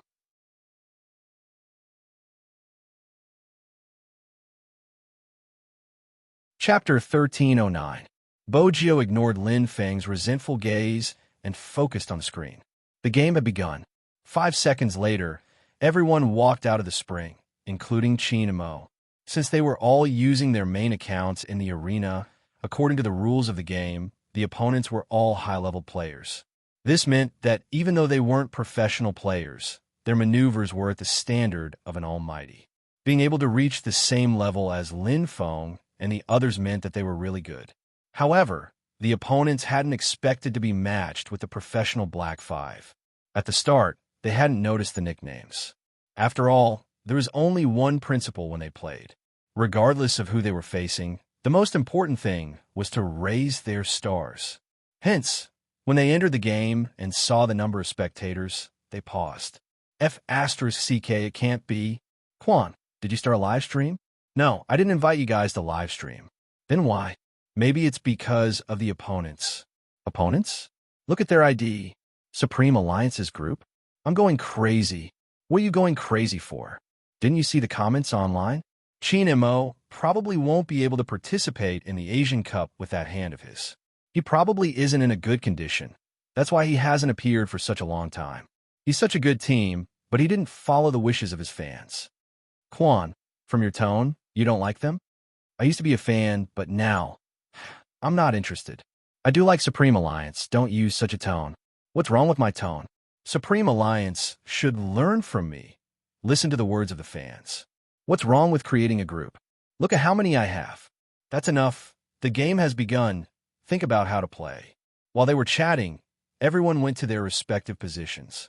Quan was also a jungler, using the same character as Chin Mo. He had liked him from the start, but after he started a live stream, he had gained fans. He had wanted to gain some popularity, but Supreme Alliance didn't give him any benefits. The more he looked at him, the more he disliked him. He wasn't the only jungler in the world. There should be more people who knew how to play this character. He had only entered the industry a few years earlier and was hyped up by his fans to be a god. If he was given the same opportunity, he wouldn't be bad either. As Quan thought about it, he began to plan something. Didn't they say that he was in a bad state? Then he would make use of this opportunity to test him. If he was really weak, he would only catch him. In reality, Quan was still afraid of Chin Mo's name. It could be said that all his jungling techniques were learned from Chin Mo's videos. But he believed in the principle of the student surpassing the master. As long as they planned it well, coupled with that person's condition, they would be able to make a name for themselves. The more Quan thought about it, the more he felt that it was a good idea. For the sake of future publicity, he even pressed the record button on the top right corner. Their chances of winning this match were not very certain. The few of them couldn't defeat Supreme Alliance. However, it was not impossible to capture only one person. At that time, no matter what the result of the competition was, as long as he released the title of Exploding Almighty Chin, his popularity would naturally follow suit. If the fans were not satisfied, he would apologize again.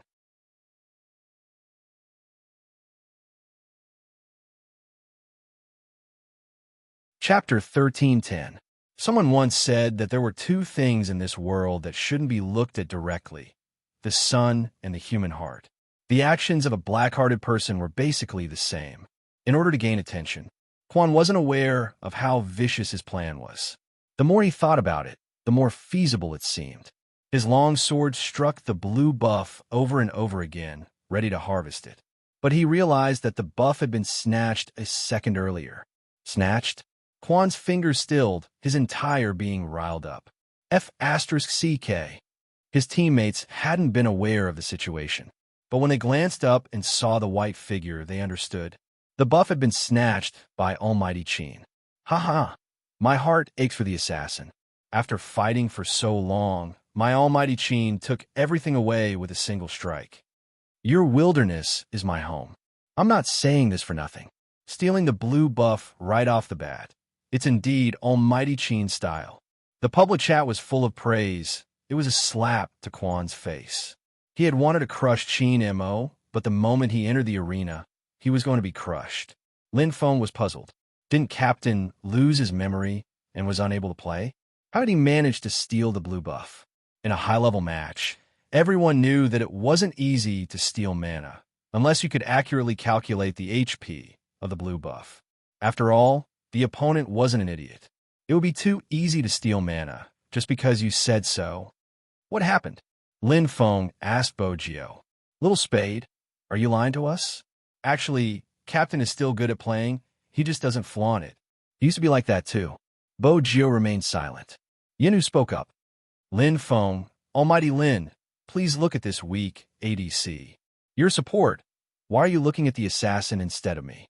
The moment Yunhu finished his sentence, he blocked the opponent's top laner between the walls. With a ferocious attack, the opponent fled back to the tower. The spectators were from Supreme Alliance's side. Hence, they could hear their conversation. Lin Feng's lips twitched. How are you weak? If you're more serious, you can even kill the top laner. That's right, that's right. Almighty Yun, you're so weak that the opponent's top laner is starting to doubt his life. The fans immediately followed suit. What do you guys know? God Yun is acting like a spoiled child. How can an ad carry leave his support? So gay. Sigh. Even a straight man like me is about to become gay. Shui Yaoyao looked at the words on the public screen and wanted to laugh. These fans were too cute. There was probably only one person who couldn't laugh. It was Coco. He knew his captain's maneuvers the best. That person used to sit casually in front of the computer, smoking while controlling the character to move forward nimbly. Wherever he went, not even a blade of grass would grow. After killing the wild, he still had the time to stretch out his hand to press down on his own neck. His positioning was so awesome that it was dazzling. But now, although he successfully stole the opponent's wild monster, he also plundered a lot of money. However, whether it was in terms of positioning or maneuvering, they were all too slow. It wasn't like him. The others in the team didn't notice because they were also playing the game.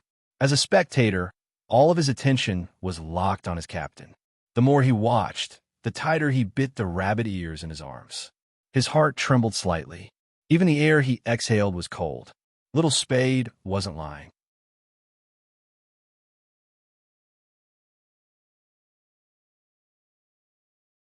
Chapter 13:11. Coco tilted his head, glancing towards her. Little Spade must have noticed the problem. But why wasn't there any emotion on her face? She just sat there, a smile hanging on her lips as she watched her captain maneuver his character. Occasionally, she would overhear their conversation. What's his big move? He can seduce people, he's a tank. Does he have high HP? MH, if we don't kill him, we still have to find a pushover. The last sentence was from their captain, his voice calm, as though he was teaching on the spot. Little Spade held her chin, her words unscrupulous. MH, we'll find a pushover. Coco, these two are really. Coco didn't manage to express his sorrow. It was washed away by the shameless display of affection. On the other hand, Rao Rong, who was in the middle lane, paused. He switched to the small map and zoomed in, taking in the entire wilderness. Because he had to face an enemy, he didn't take a closer look at Qin Mo's movements. But one thing was obvious. Qin Mo's farming speed. It was so slow that Rao Rong's fingers paused. Any assassin in their profession would have cleared all the beasts in their own wilderness by now. Not to mention Qin Mo, who was faster than everyone else in terms of farming speed. It wasn't just because of his positioning, but also because he was clear about the intervals between the appearance of the beasts and the recovery time of his skills. In the entire circle, he was the only one who could use them flexibly. The title of MVP wasn't just for show. When he was farming, he could use his skills to walk. Anyone who played this game knew that money determined equipment and equipment determined your damage. The person who could farm a money the fastest would have the highest damage.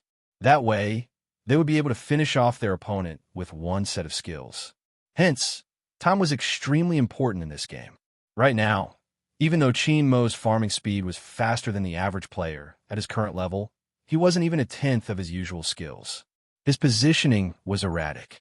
Perhaps his instincts wouldn't allow him to degenerate into a noob who couldn't even use the mouse.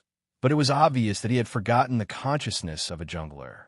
What should an assassin do at this moment? He didn't know. Consciousness was a mysterious thing. Everyone's jungling style was different. Little Spade was also a jungler. Both of them were very skilled, leaving nothing behind wherever they went. But the feeling they gave off was different. There was a saying that an assassin did not fight to see who was more reckless, but to see who was more conscious.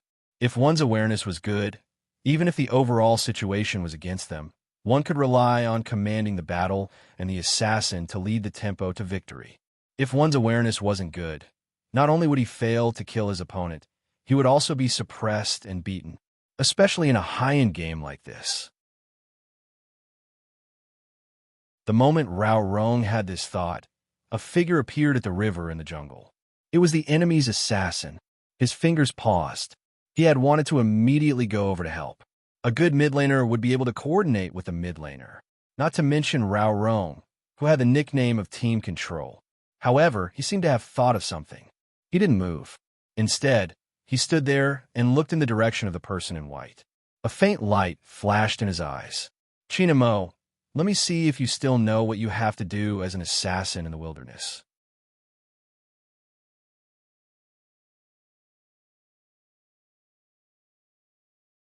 Chapter 13:12. For an assassin, the most important thing was to avoid danger, stand at the starting point, and counterattack. That was once your forte. How much do you remember now? Rao Rong glanced up, his eyes glistening. It was time to stop running. On the other side, Chin Mo was still fighting the wild beasts. All of a sudden, his fingers paused. He seemed to have an innate sensitivity towards danger. He controlled his character and moved towards the bushes below. On the other side of the screen, Quan sneered. Trying to escape? With that, he pressed the button to attack, using a skill to invade. She wanted to hit Chin Mo directly. When the people saw the recording, they would be able to tell whose technique was better. Unexpectedly, that person's body moved to the side, and he actually managed to evade his sword. Quan's face heated up, as though he had been punched. But it didn't matter. He wasn't the only one here. Quan turned on a voice message. "Kill him." Swoosh. Another person's figure appeared as well. Unexpectedly, after Chin Mo blocked Rao Rong's attack, he shifted his long sword by his side, temporarily leaving the enemy's line of sight. Even the second person that charged over wasn't able to catch him. But this time, it wasn't to snatch the beasts. He was killing, because the third person had appeared. The control sorcerer. With a turn of his body, he stunned the hero that Chin Mo was controlling. This was the first time Chin Mo saw this character. Hence, he wasn't sure of its attributes. He had assumed he could use the skill to shift back, but the opponent's control was marked, leaving him no room to dodge. Quan saw that Chin Mo was frozen, his smile widening. He repeated, "Kill him." The tank followed up with a beheading skill. In an instant, Chin Mo's HP was low. He tilted, about to enter the defense tower. Quan chased after him, using a big move to take him away. But at that moment, Chin Mo turned around and raised his long sword. With 3 swishing sounds, the silver light fell. Hound, who was at full health, lost half of it. Quan retracted his hand in shock. Chin Mo hadn't escaped, but he wouldn't be able to live either. That person had set up an electric formation for him before he died. Quan shrieked in fear. "Save me." The support at the side quickly cast a heal, taking advantage of his last breath to heal him. That was how he managed to escape death. There weren't 3 of them, there were 4. 4 of them to capture a jungler. Did they not care about anything else? What kind of strategy was this? Soon, Quan gave his answer. Afraid that no one could hear him, he typed a string of words on the public chat. "Almighty Chin, Almighty Chin, if you're old, you should retire early. Don't always use your hand injury as an excuse. If you can't even beat me, why are you participating in the Asian Cup?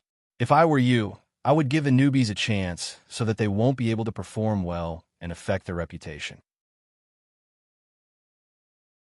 You might even drag the Supreme Alliance down with you. Let me make this clear, I don't mean to insult you. Your fans are too scary, so don't come and tear me apart, hee. This was undoubtedly a challenge. Important. Everyone who saw this understood why the other side had sent 4 people to catch a jungler.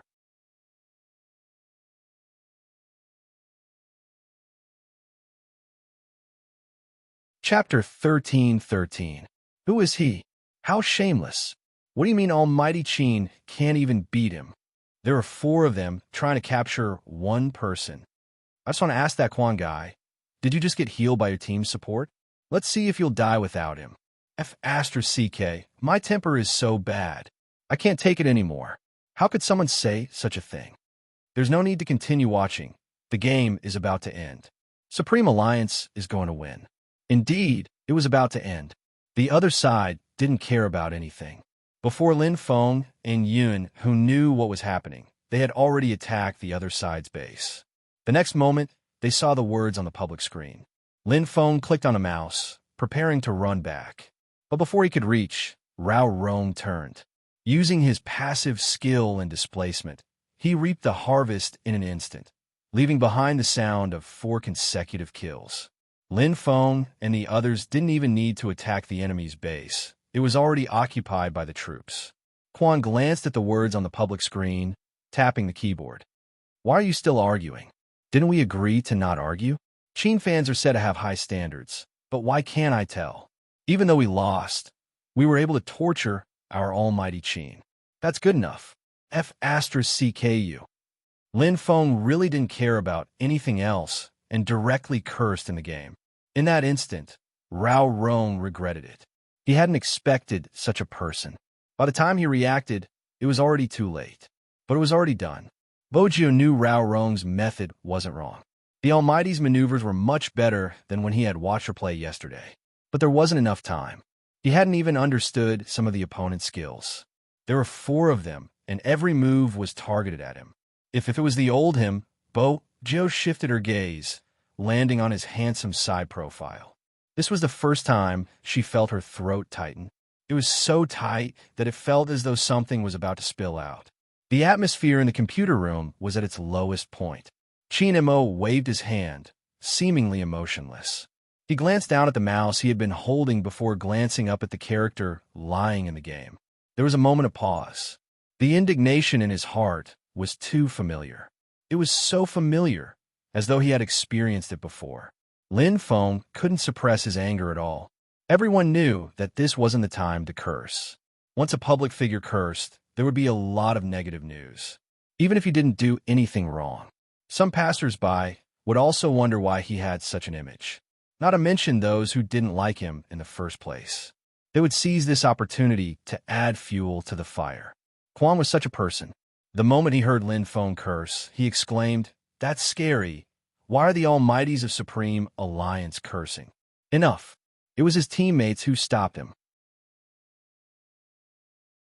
After all, it was not right to speak like this. Quan didn't think that he had done anything wrong. After all, he was already dead, and the crystal base was almost gone. He seized the time to say one last sentence. If you don't know how to jungler, then don't. If your hand speed can't keep up, then leave quickly. As soon as he finished speaking, the crystal completely exploded, and the screen was filled with silver flowers that scattered everywhere. They had clearly won, but no one could be happy at this moment.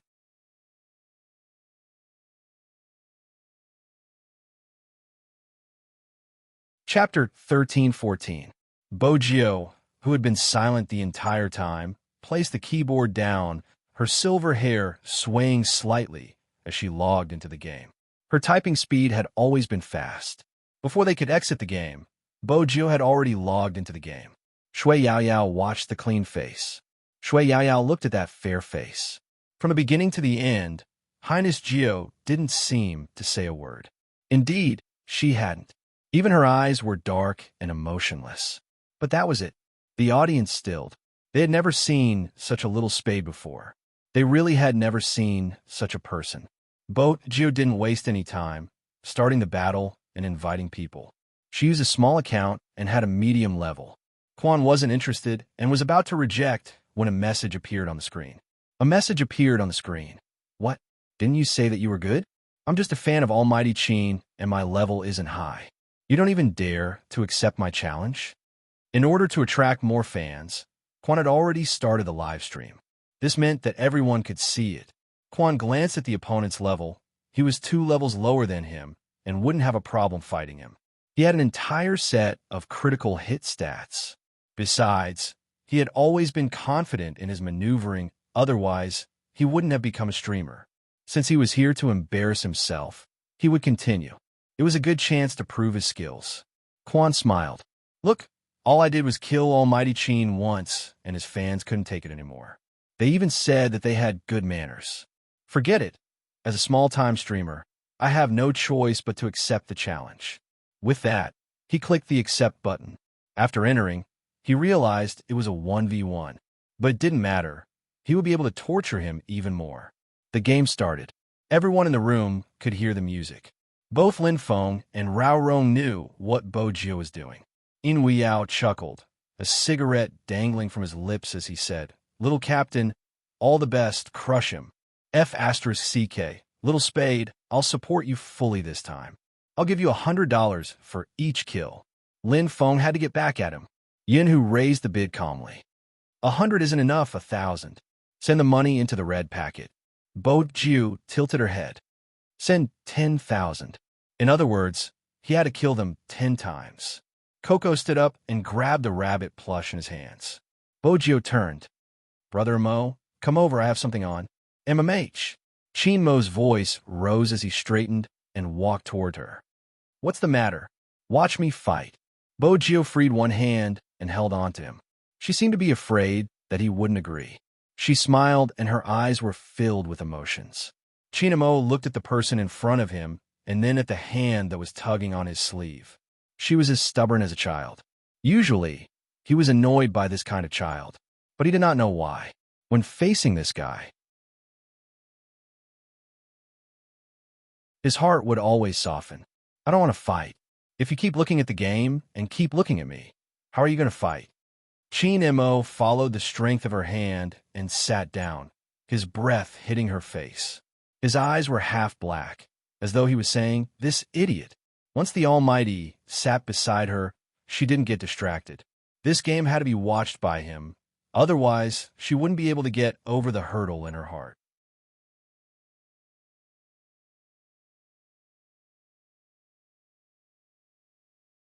Chapter 13-15. Quan didn't know that the Qin fan he was about to cripple was actually Spade Z. While doing the live stream, he said, at this level, I'll just continue to play the game character. I can win any time I want. Quan's words made many Qin fans feel disgusted, as though they had swallowed a fly. But they couldn't speak. The Asian Cup was about to begin. They couldn't just charge in and tear him apart, because that would only increase his popularity. As a fan, what he was most worried about was the person who was about to fight against Hound. They hoped to help Almighty Qin vent his anger and teach him a good lesson. But the difference in their levels was too huge. Would he be all right? Just as the fans were thinking about it, the game had begun. They also noticed that both sides had chosen the same character. Almighty Qin's best hero. Quan sneered. He's overestimating himself. After I use the blue buff, I'll send him back to the spring. Quan's speed wasn't bad. His moves were copied from Almighty Qin's previous videos. With a skill, he teleported to the jungle, starting from the blue buff. The more the fans watched, the more flustered they became. They had chosen Quan's perspective, and when they saw his maneuvering, their hearts sank. But right at this moment, a white figure darted in like the wind. First, he used a jungling skill to take away the blue buff, followed by a movement, the damage landing on Quan. He used a lightning strike to slow him down, his long sword sweeping across, not intending to leave after stealing the beasts. This person, he isn't just trying to steal the beasts. Steal the beasts? Bojo pressed the tip of her tongue against her chin, a smile on her face, but Coco couldn't sense any warmth from her. Her right hand held onto the mouse, her left hand moving so quickly that it was hard to see. On the screen, the figure in the white robe didn't retreat when he encountered the defense tower. Instead, he chased after Hound, who had low HP, and raised his long sword. He's trying to? A tower kill? Isn't it too early? Is he going to trade a life for a life? Quan hadn't expected this person to be so fierce.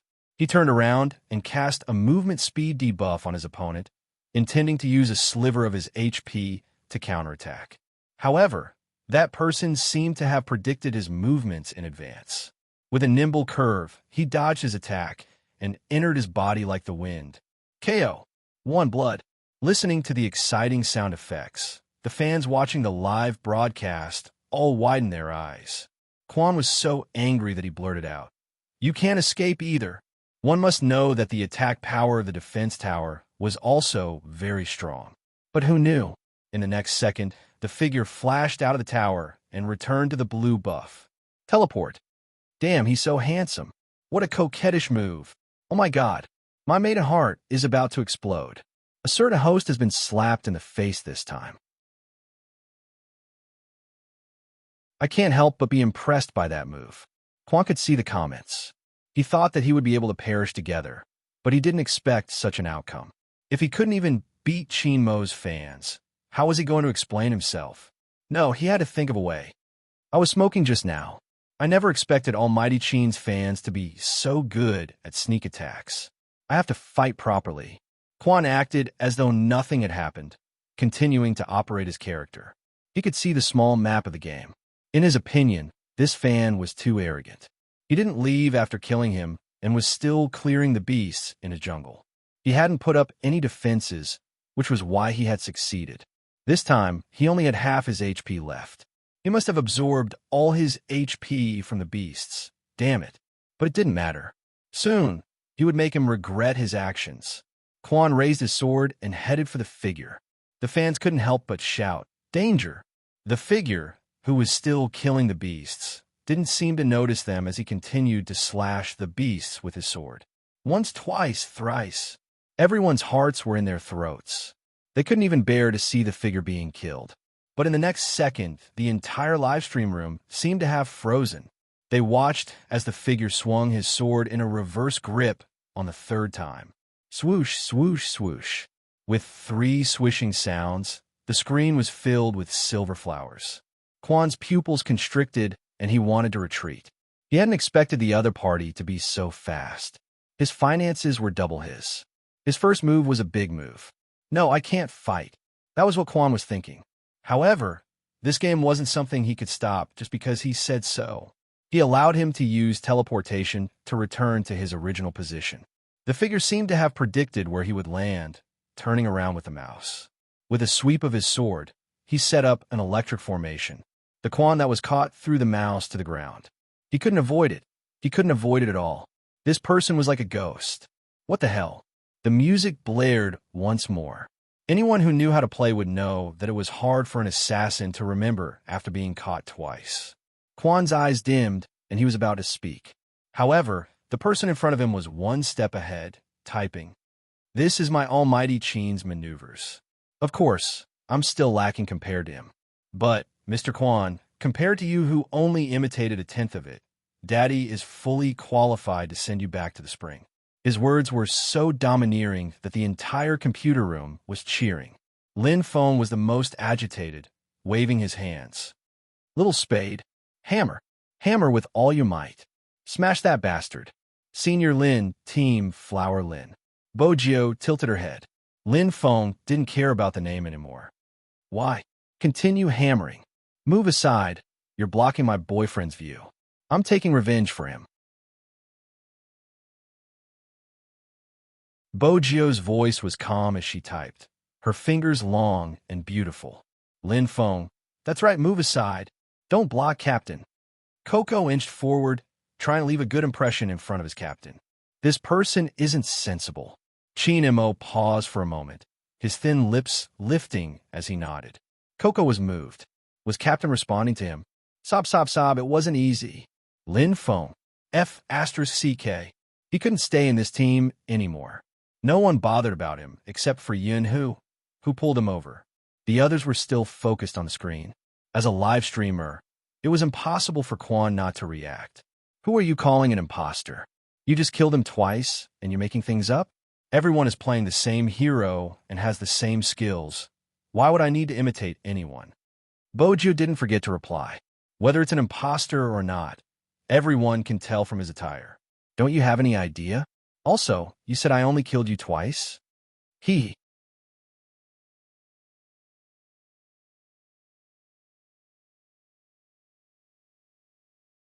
Chapter 13:16. The entire livestream room could see the message. Of course, they found him handsome. But at the same time, most of them noticed Quan's actions. This Quan was purposely conversing with the other party to distract the other party's attention. Now, if that Quan wasn't speaking, he had made use of the time he was busy typing to sneak over from the other side of the river, hiding in the bushes. Quan's smile was sinister. "I'll kill you every time I go out. I'll let everyone see how I'm going to slap your face." Quan wasn't in a hurry. He was just making sure. He waited for the person to stop, for the time when there was nothing left to hit. Swoosh, swoosh, swoosh, swoosh. He hit the soldier 3 times, and then suddenly rushed up. He wasn't slow. A big move landed on Bojio. In the blink of an eye, Bojo was left with less than a third of her HP. F***CK. Isn't he shameless? Lin Feng was an experienced gamer. With just one look, he could tell what he was up to. Little Spade had just finished typing, and he was already charging forward. It was obviously a dirty move. Everyone assumed the person was going to die.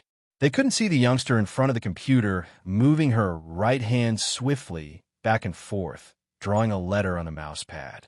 Z. But it was precisely this kind of movement that allowed her in-game character to perfectly evade all of the opponent's attacks. Quan was taken aback by the back-and-forth movement. He had wanted to predict his opponent's movements, but now he couldn't. Unexpectedly, the person seemed to be escaping. Escaping? That would be easy. Quan chuckled as he charged forward once more, about to catch up. Unexpectedly, the person dodged to the left, entering the defense tower. He was already at a sliver of HP. How could Quan allow him to escape? He had to take this HP. What he didn't expect was that the moment he entered the pagoda, the figure raised his sword, turned around, and enlarged himself. F***CK. That was Quan's first reaction. He dragged the mouse and retreated hurriedly. He had expected to reach the end. But the defense tower, he still had to endure the damage from the defense tower. He could escape. He would definitely be able to escape. He had been so focused on escaping that he had forgotten about his movement skill. The defense tower and the little soldier's damage reached its target. Quan fell to the ground. The game music played once more. KO. The third time. This was already the third time. The fans watching the live broadcast were so excited that they wished they could run a few laps. But do you think this is the end? No, because the silver-haired youth sitting in front of the computer leisurely typed a line of words. Do you find this scene very familiar? Familiar? How is he familiar? The fans were confused. But this didn't stop the smart ones from immediately grasping the main point of this sentence. Go. It was the same scene when he fought with Almighty Qin. I remember now. The last one. What do you mean by the previous round? Before anyone could explain, someone else said, if you didn't have the support to heal you in the last round, the one who died wouldn't have been my Almighty Qin but you. Wow. It's really because of the last round. Wait a minute. Does this mean that this person purposely let his HP drop to critical levels and then lure a certain streamer into the defense tower just to recreate that scene and help Almighty Qin vent his anger?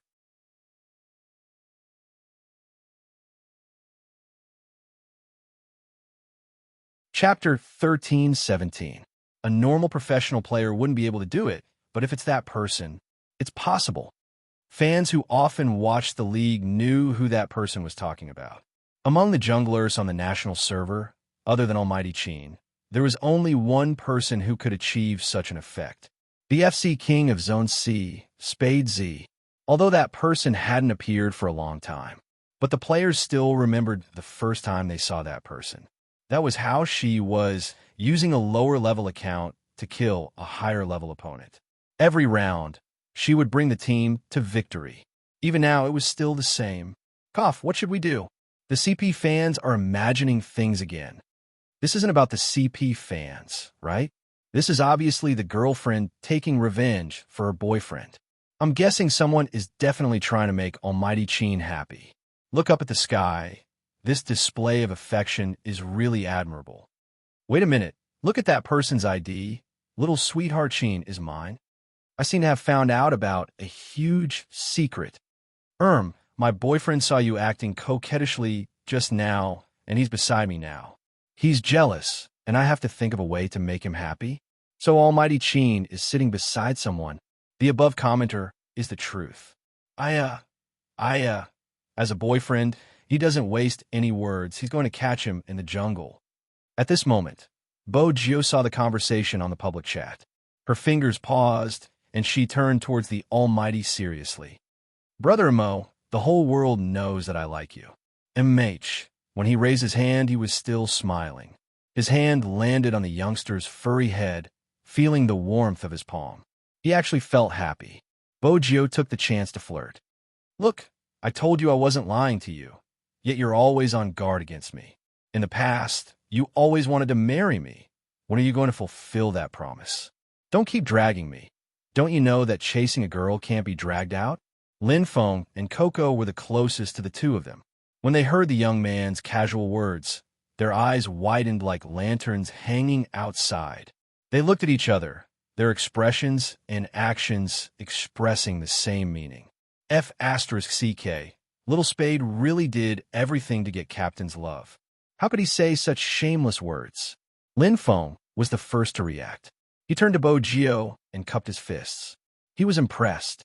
Bo Jio waved her hand calmly, smiling mischievously as a reply. It wasn't a big deal. I really can't compare. I can't compare. Lin Feng clutched his chest as if he had suffered a heavy blow. I finally know why I haven't been able to find a girlfriend for so many years. It's all because I'm too thin-skinned. I can't even compare to a girl. As he said this, someone responded to him. You still want to find a girlfriend? It was Yin Hu. He looked at him, a hint of coldness in his ink-black eyes. Lin Feng felt his scalp go numb from being stared at. He coughed lightly and said casually, I'm just giving an example.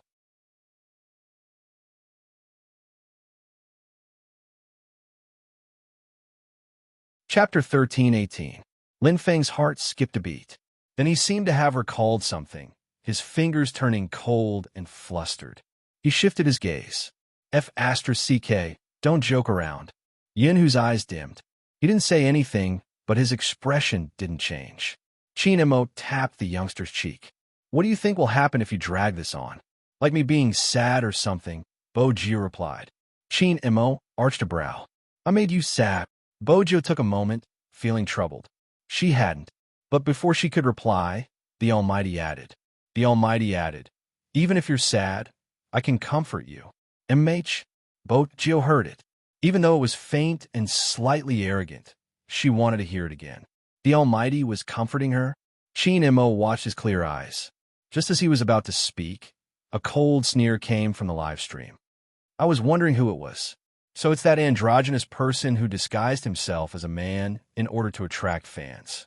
Now, he's here to cause trouble for me. What's the point? No one wants to see you in the competition. Supreme Alliance, too. They have so many Almighties, but instead, they have a troublemaker by their side. Puffed. The pf caused Qin Mo's gaze to turn cold. Lin Feng was the first to react. F***CK. This person is asking for a beating. This time, Bo Jio remained silent.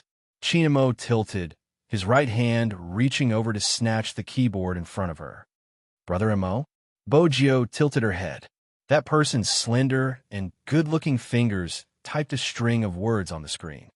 Now let this boyfriend of mine fight you. You shouldn't be afraid. After all, you just killed me last time. That sentence caused a commotion in the live stream room. Boyfriend of this account. Boyfriend of this account. Almighty Qin. Oh, my almighty Qin. What's going on? Almighty Qin is going up? Even though I'm happy that Almighty Qin is going up, he isn't in a good state. The previous round. Quan glanced at the bullet screen before glancing down at the bottom of the screen. His lips curved into a mocking smile. Against the FC King, he might be caught and beaten up. But against Qin Mo, who wasn't in the same state as before, he was very confident. Almighty Qin is here? It seems like the rumors are true. Almighty Qin is willing to sacrifice Supreme Alliance's reputation for Spade Z. Since the Almighty is so passionate, I have no choice but to accept your challenge. Let's not fight for mana anymore. Let's fight in the middle lane. What do you think? Soon, the other side replied with one word. Clean and efficient. All right. Coco looked at the word good and couldn't help but worry. Lin Feng felt the same way. These fans might not know. The captain wasn't in a bad state. Instead, he had lost all memories of the game. If you look at him from the perspective of a rookie, he had only played the game for 2 days. 2 days, was it really possible? A 1v1 like this. Coco wanted to move, but Rao Rong, who was standing beside him, pressed him down and said in a low voice, Look again. For the last time. If he was serious, what would he be like?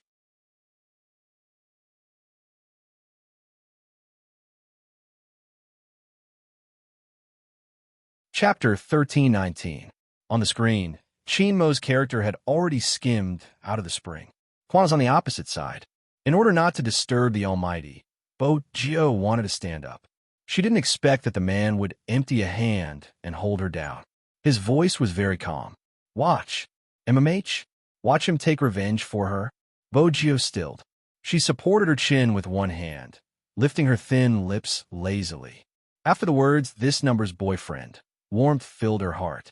The fans watching the live stream noticed Quan's foul once again. He had said he wouldn't use the blue buff, but he didn't head straight for the middle lane.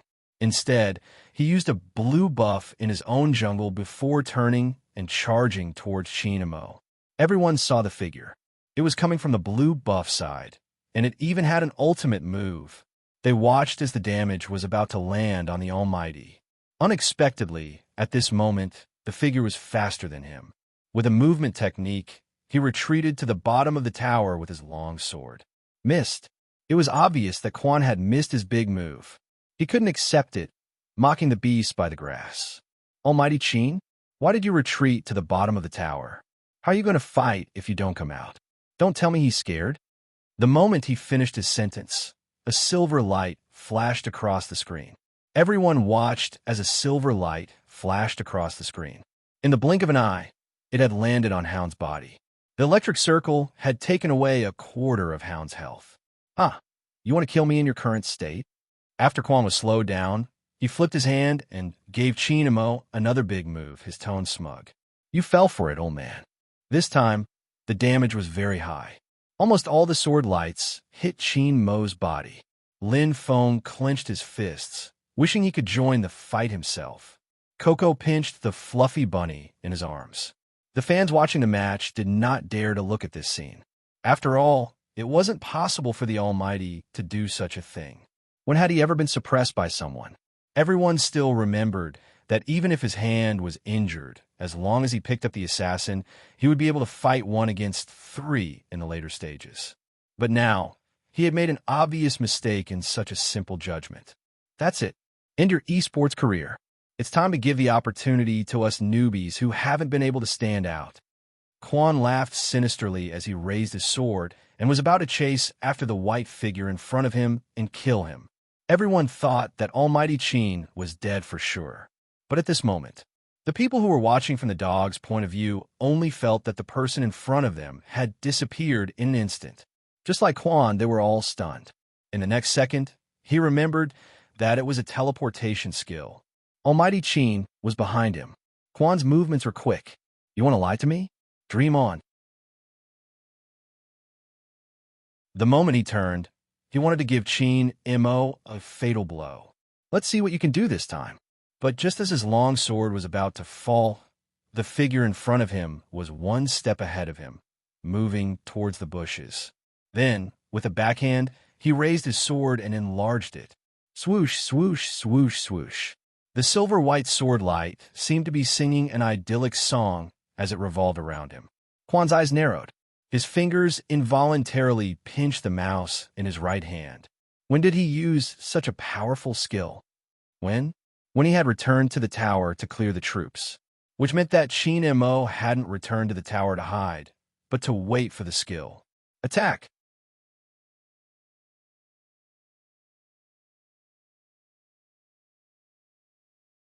Chapter 13:20. They were clearly separated by a screen. However, the moment the silver light rose, Quan actually felt his entire right hand aching. He thought of retreating, or perhaps moving forward. It was that 1 second of hesitation. The game's music started playing. KO.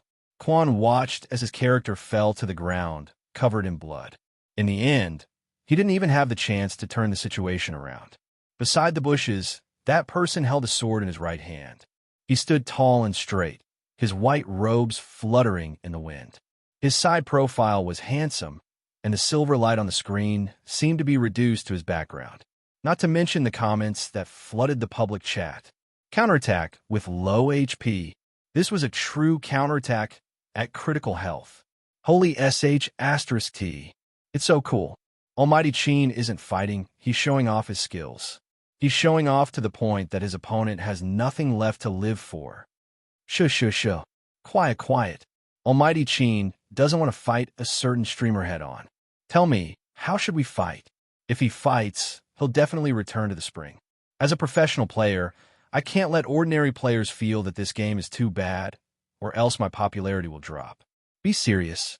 I'm going to have a nosebleed from watching this. Is this even possible? Ah! Countless screams and screams quickly swept across the public chat. There is only one message that was displayed at the bottom right corner. That was Qin Mo's message. I'll kill you every time you come out. If you can't, it's my loss as your boyfriend. That was all. He was practically announcing it to everyone. I'm punching you, not because you provoked me, but because you provoked my girlfriend. If the hound hadn't come out before, he had no face at all now. Counterattack with low HP. This was as good as telling him just how big of a gap there was between the two of them, even though they were playing the same game. 4 times. He had already died 4 times. That number was like a slap to his face. But this time, he wasn't playing quietly. He was doing a live broadcast, so he couldn't surrender. But if they didn't surrender and let him out, he would only die more. In the end, the figure blocked the spring just to kill him. Quan was clear that after losing so much face, there was a high chance that no one would watch his live stream again. The popularity he gained from winning against Qin Mo. Everything was gone. He couldn't accept this. This was too unreconciled. He even felt wronged. He was also afraid of being recognized. When the crystal finally broke, he immediately logged out of the game. He didn't even complete the host requirement of broadcasting for 2 hours a day. After he stood up, he threw a huge tantrum just when he thought that was it. A stranger in QQ said to him, "Are you willing to lose just like that?" Of course not. The hound did not want to go back at first. But when he saw the next sentence, his thoughts changed. "I can help you. I know everything about Qin Mo, and you're right. He isn't as strong as before, but it's not because of his hand injury. If you're interested, reply me, and we can have a good chat." It was as if the gods and ghosts were at work. Although he did not know who the other party was, Quan sat back down and hesitated for a moment before typing. "What do you want to talk about?"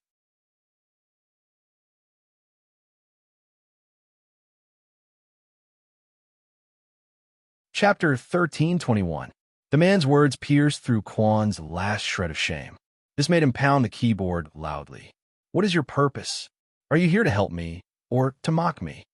The stranger typed again, "Young man, don't be anxious. I'm saying this to tell you that you can't react like this. The people on the internet just need to pretend to be wronged. No matter what you've done, they'll forgive you.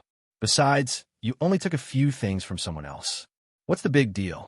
If you pretend to be pitiful during the broadcast and apologize, some people will naturally forgive you. Some people might even think that the pro players are suppressing you.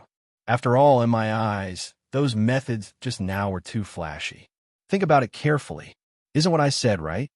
At this point, Quan found a balance in his heart. Isn't he suppressing the newbie? That person is afraid of others surpassing him. What almighty? He's probably crippled now. Wait a minute. You said that the problem with his strength wasn't because of his injuries, but something else? What's the reason? If I'm not wrong, he has amnesia. He has forgotten everything, including the attributes of his character. Do you think the committee would be willing to let such a player represent China in the Asian Cup? Even if he used to be the most valuable almighty in the market. This competition isn't about business. It's about who is the safest. Amnesia?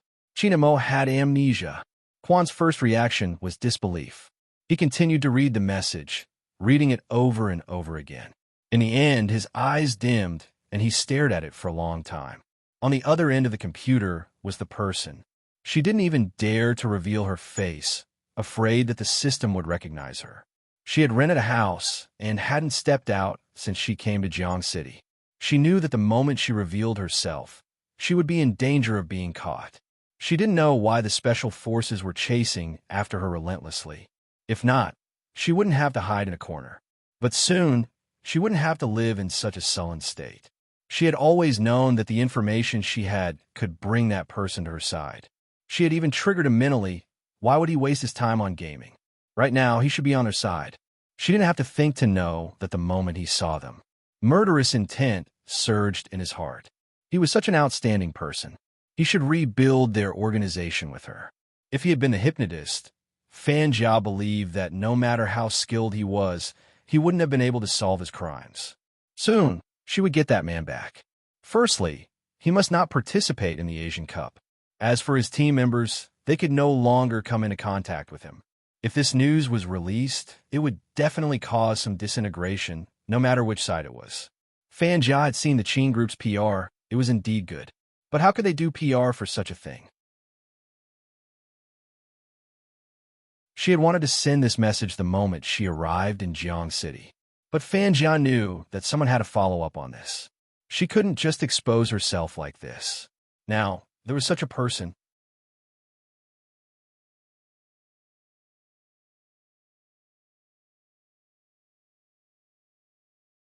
Chapter 1322. No one in the engine room knew what they were about to face. It was the most basic kind of courage. Seeing Qin Mo smash into pieces, his heart was filled with joy. Boji was happy too. After all, the Almighty had admitted to the entire server that he was her boyfriend. He had even admitted it 3 times. Rao Rong stood there, deep in thought. How did you get your maneuvers? Wasn't it just a casual game? Qin Mo asked casually, his brows arched. Casual game? Rao Rong paused, breaking into a smile. You are really... Sometimes he had to acknowledge the existence of a genius. Then why didn't you make any predictions during the previous match? Qin Mo glanced up, looking lazy. I haven't seen that character. It happened in an instant. Everyone in the engine room stilled, turning to ask, Captain didn't play the game after you came back? That wasn't possible. Wasn't there a video online about little Secretary Qin being my wife? He played the opening. I played the rest while he watched from the side. But I didn't have any controls in the 2 matches I played yesterday. That was why Captain hadn't predicted his opponent's skills. That was because he only knew a few characters in the game. In other words, as long as he familiarized himself with all the characters, he would be able to regain his previous abilities. Of course, there was also his familiarity with the keyboard and mouse.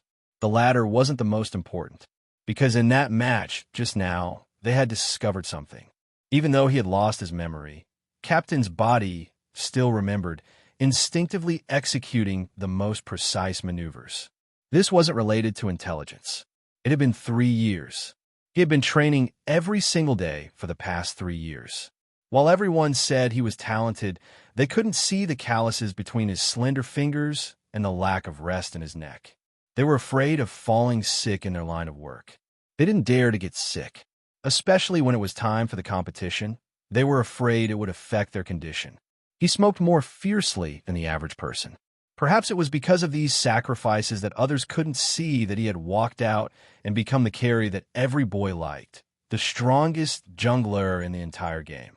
With such a past, in that instant, he didn't have to be afraid of anything. Now, he just needed time. Lin Feng was the most excited. Let's start today. Let Captain use all the game characters once. As long as we have enough time for Captain to familiarize himself with these characters, we will be able to participate in the Asian Cup the day after tomorrow. 2 days. No, to be precise, it should be less than 2 days. 36 hours. Excluding the time for eating and sleeping, there were only 24 hours left. He had 24 hours to familiarize himself with all the characters in the game, and he clearly knew what methods to use to evade, the recovery time of the opponent's skills, the damage dealt, and the skills used. It was too difficult.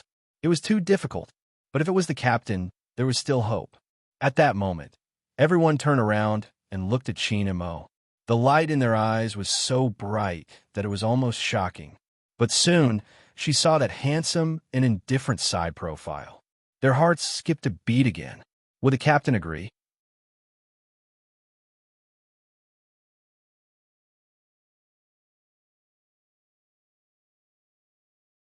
Chapter 1323.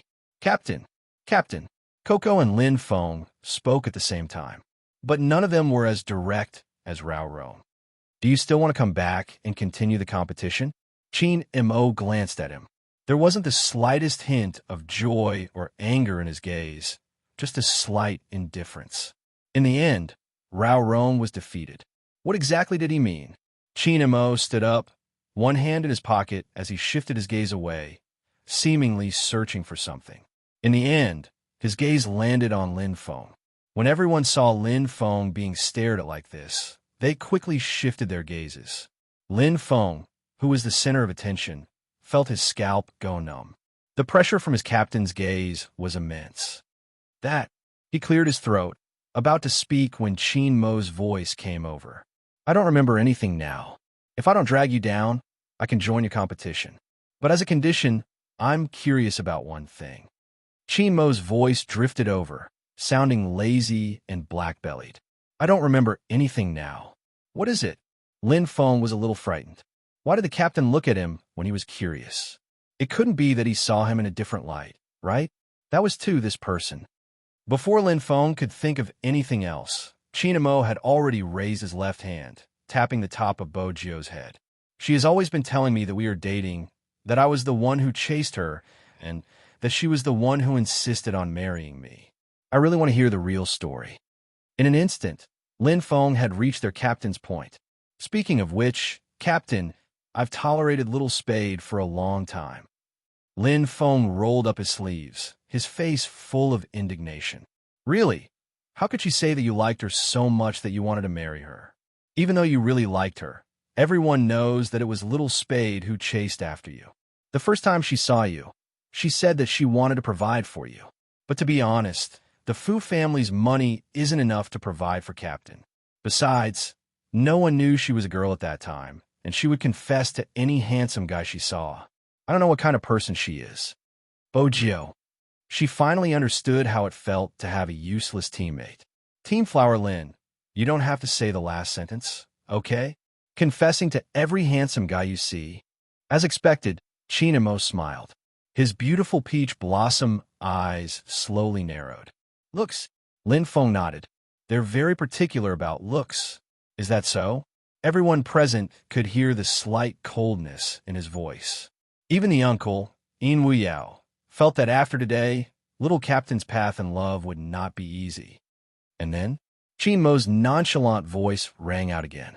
Bo Jio took the chance to pinch him. Lin Feng's expression instantly turned solemn, cursing in his heart. He appropriately kept away some of Little Spade's dark history and started to pick the nicer parts. Then, she seemed to have changed into a different person, rejecting you in the game. The few of us discussed this topic in detail. It must have been her ploy back then, loosening the reins only to grasp them better. She wanted Captain to notice her. After all, in the game, no one would ever reject Captain. You're tuning in to the Romance Rendezvous YouTube channel. We're so grateful for your support, and don't forget to subscribe to join us on this incredible journey through captivating stories. Your generosity through donations truly makes a world of difference, as it's the primary source of revenue that allows me to expand and enhance this channel for you. Thank you from the bottom of my heart for being a part of this adventure.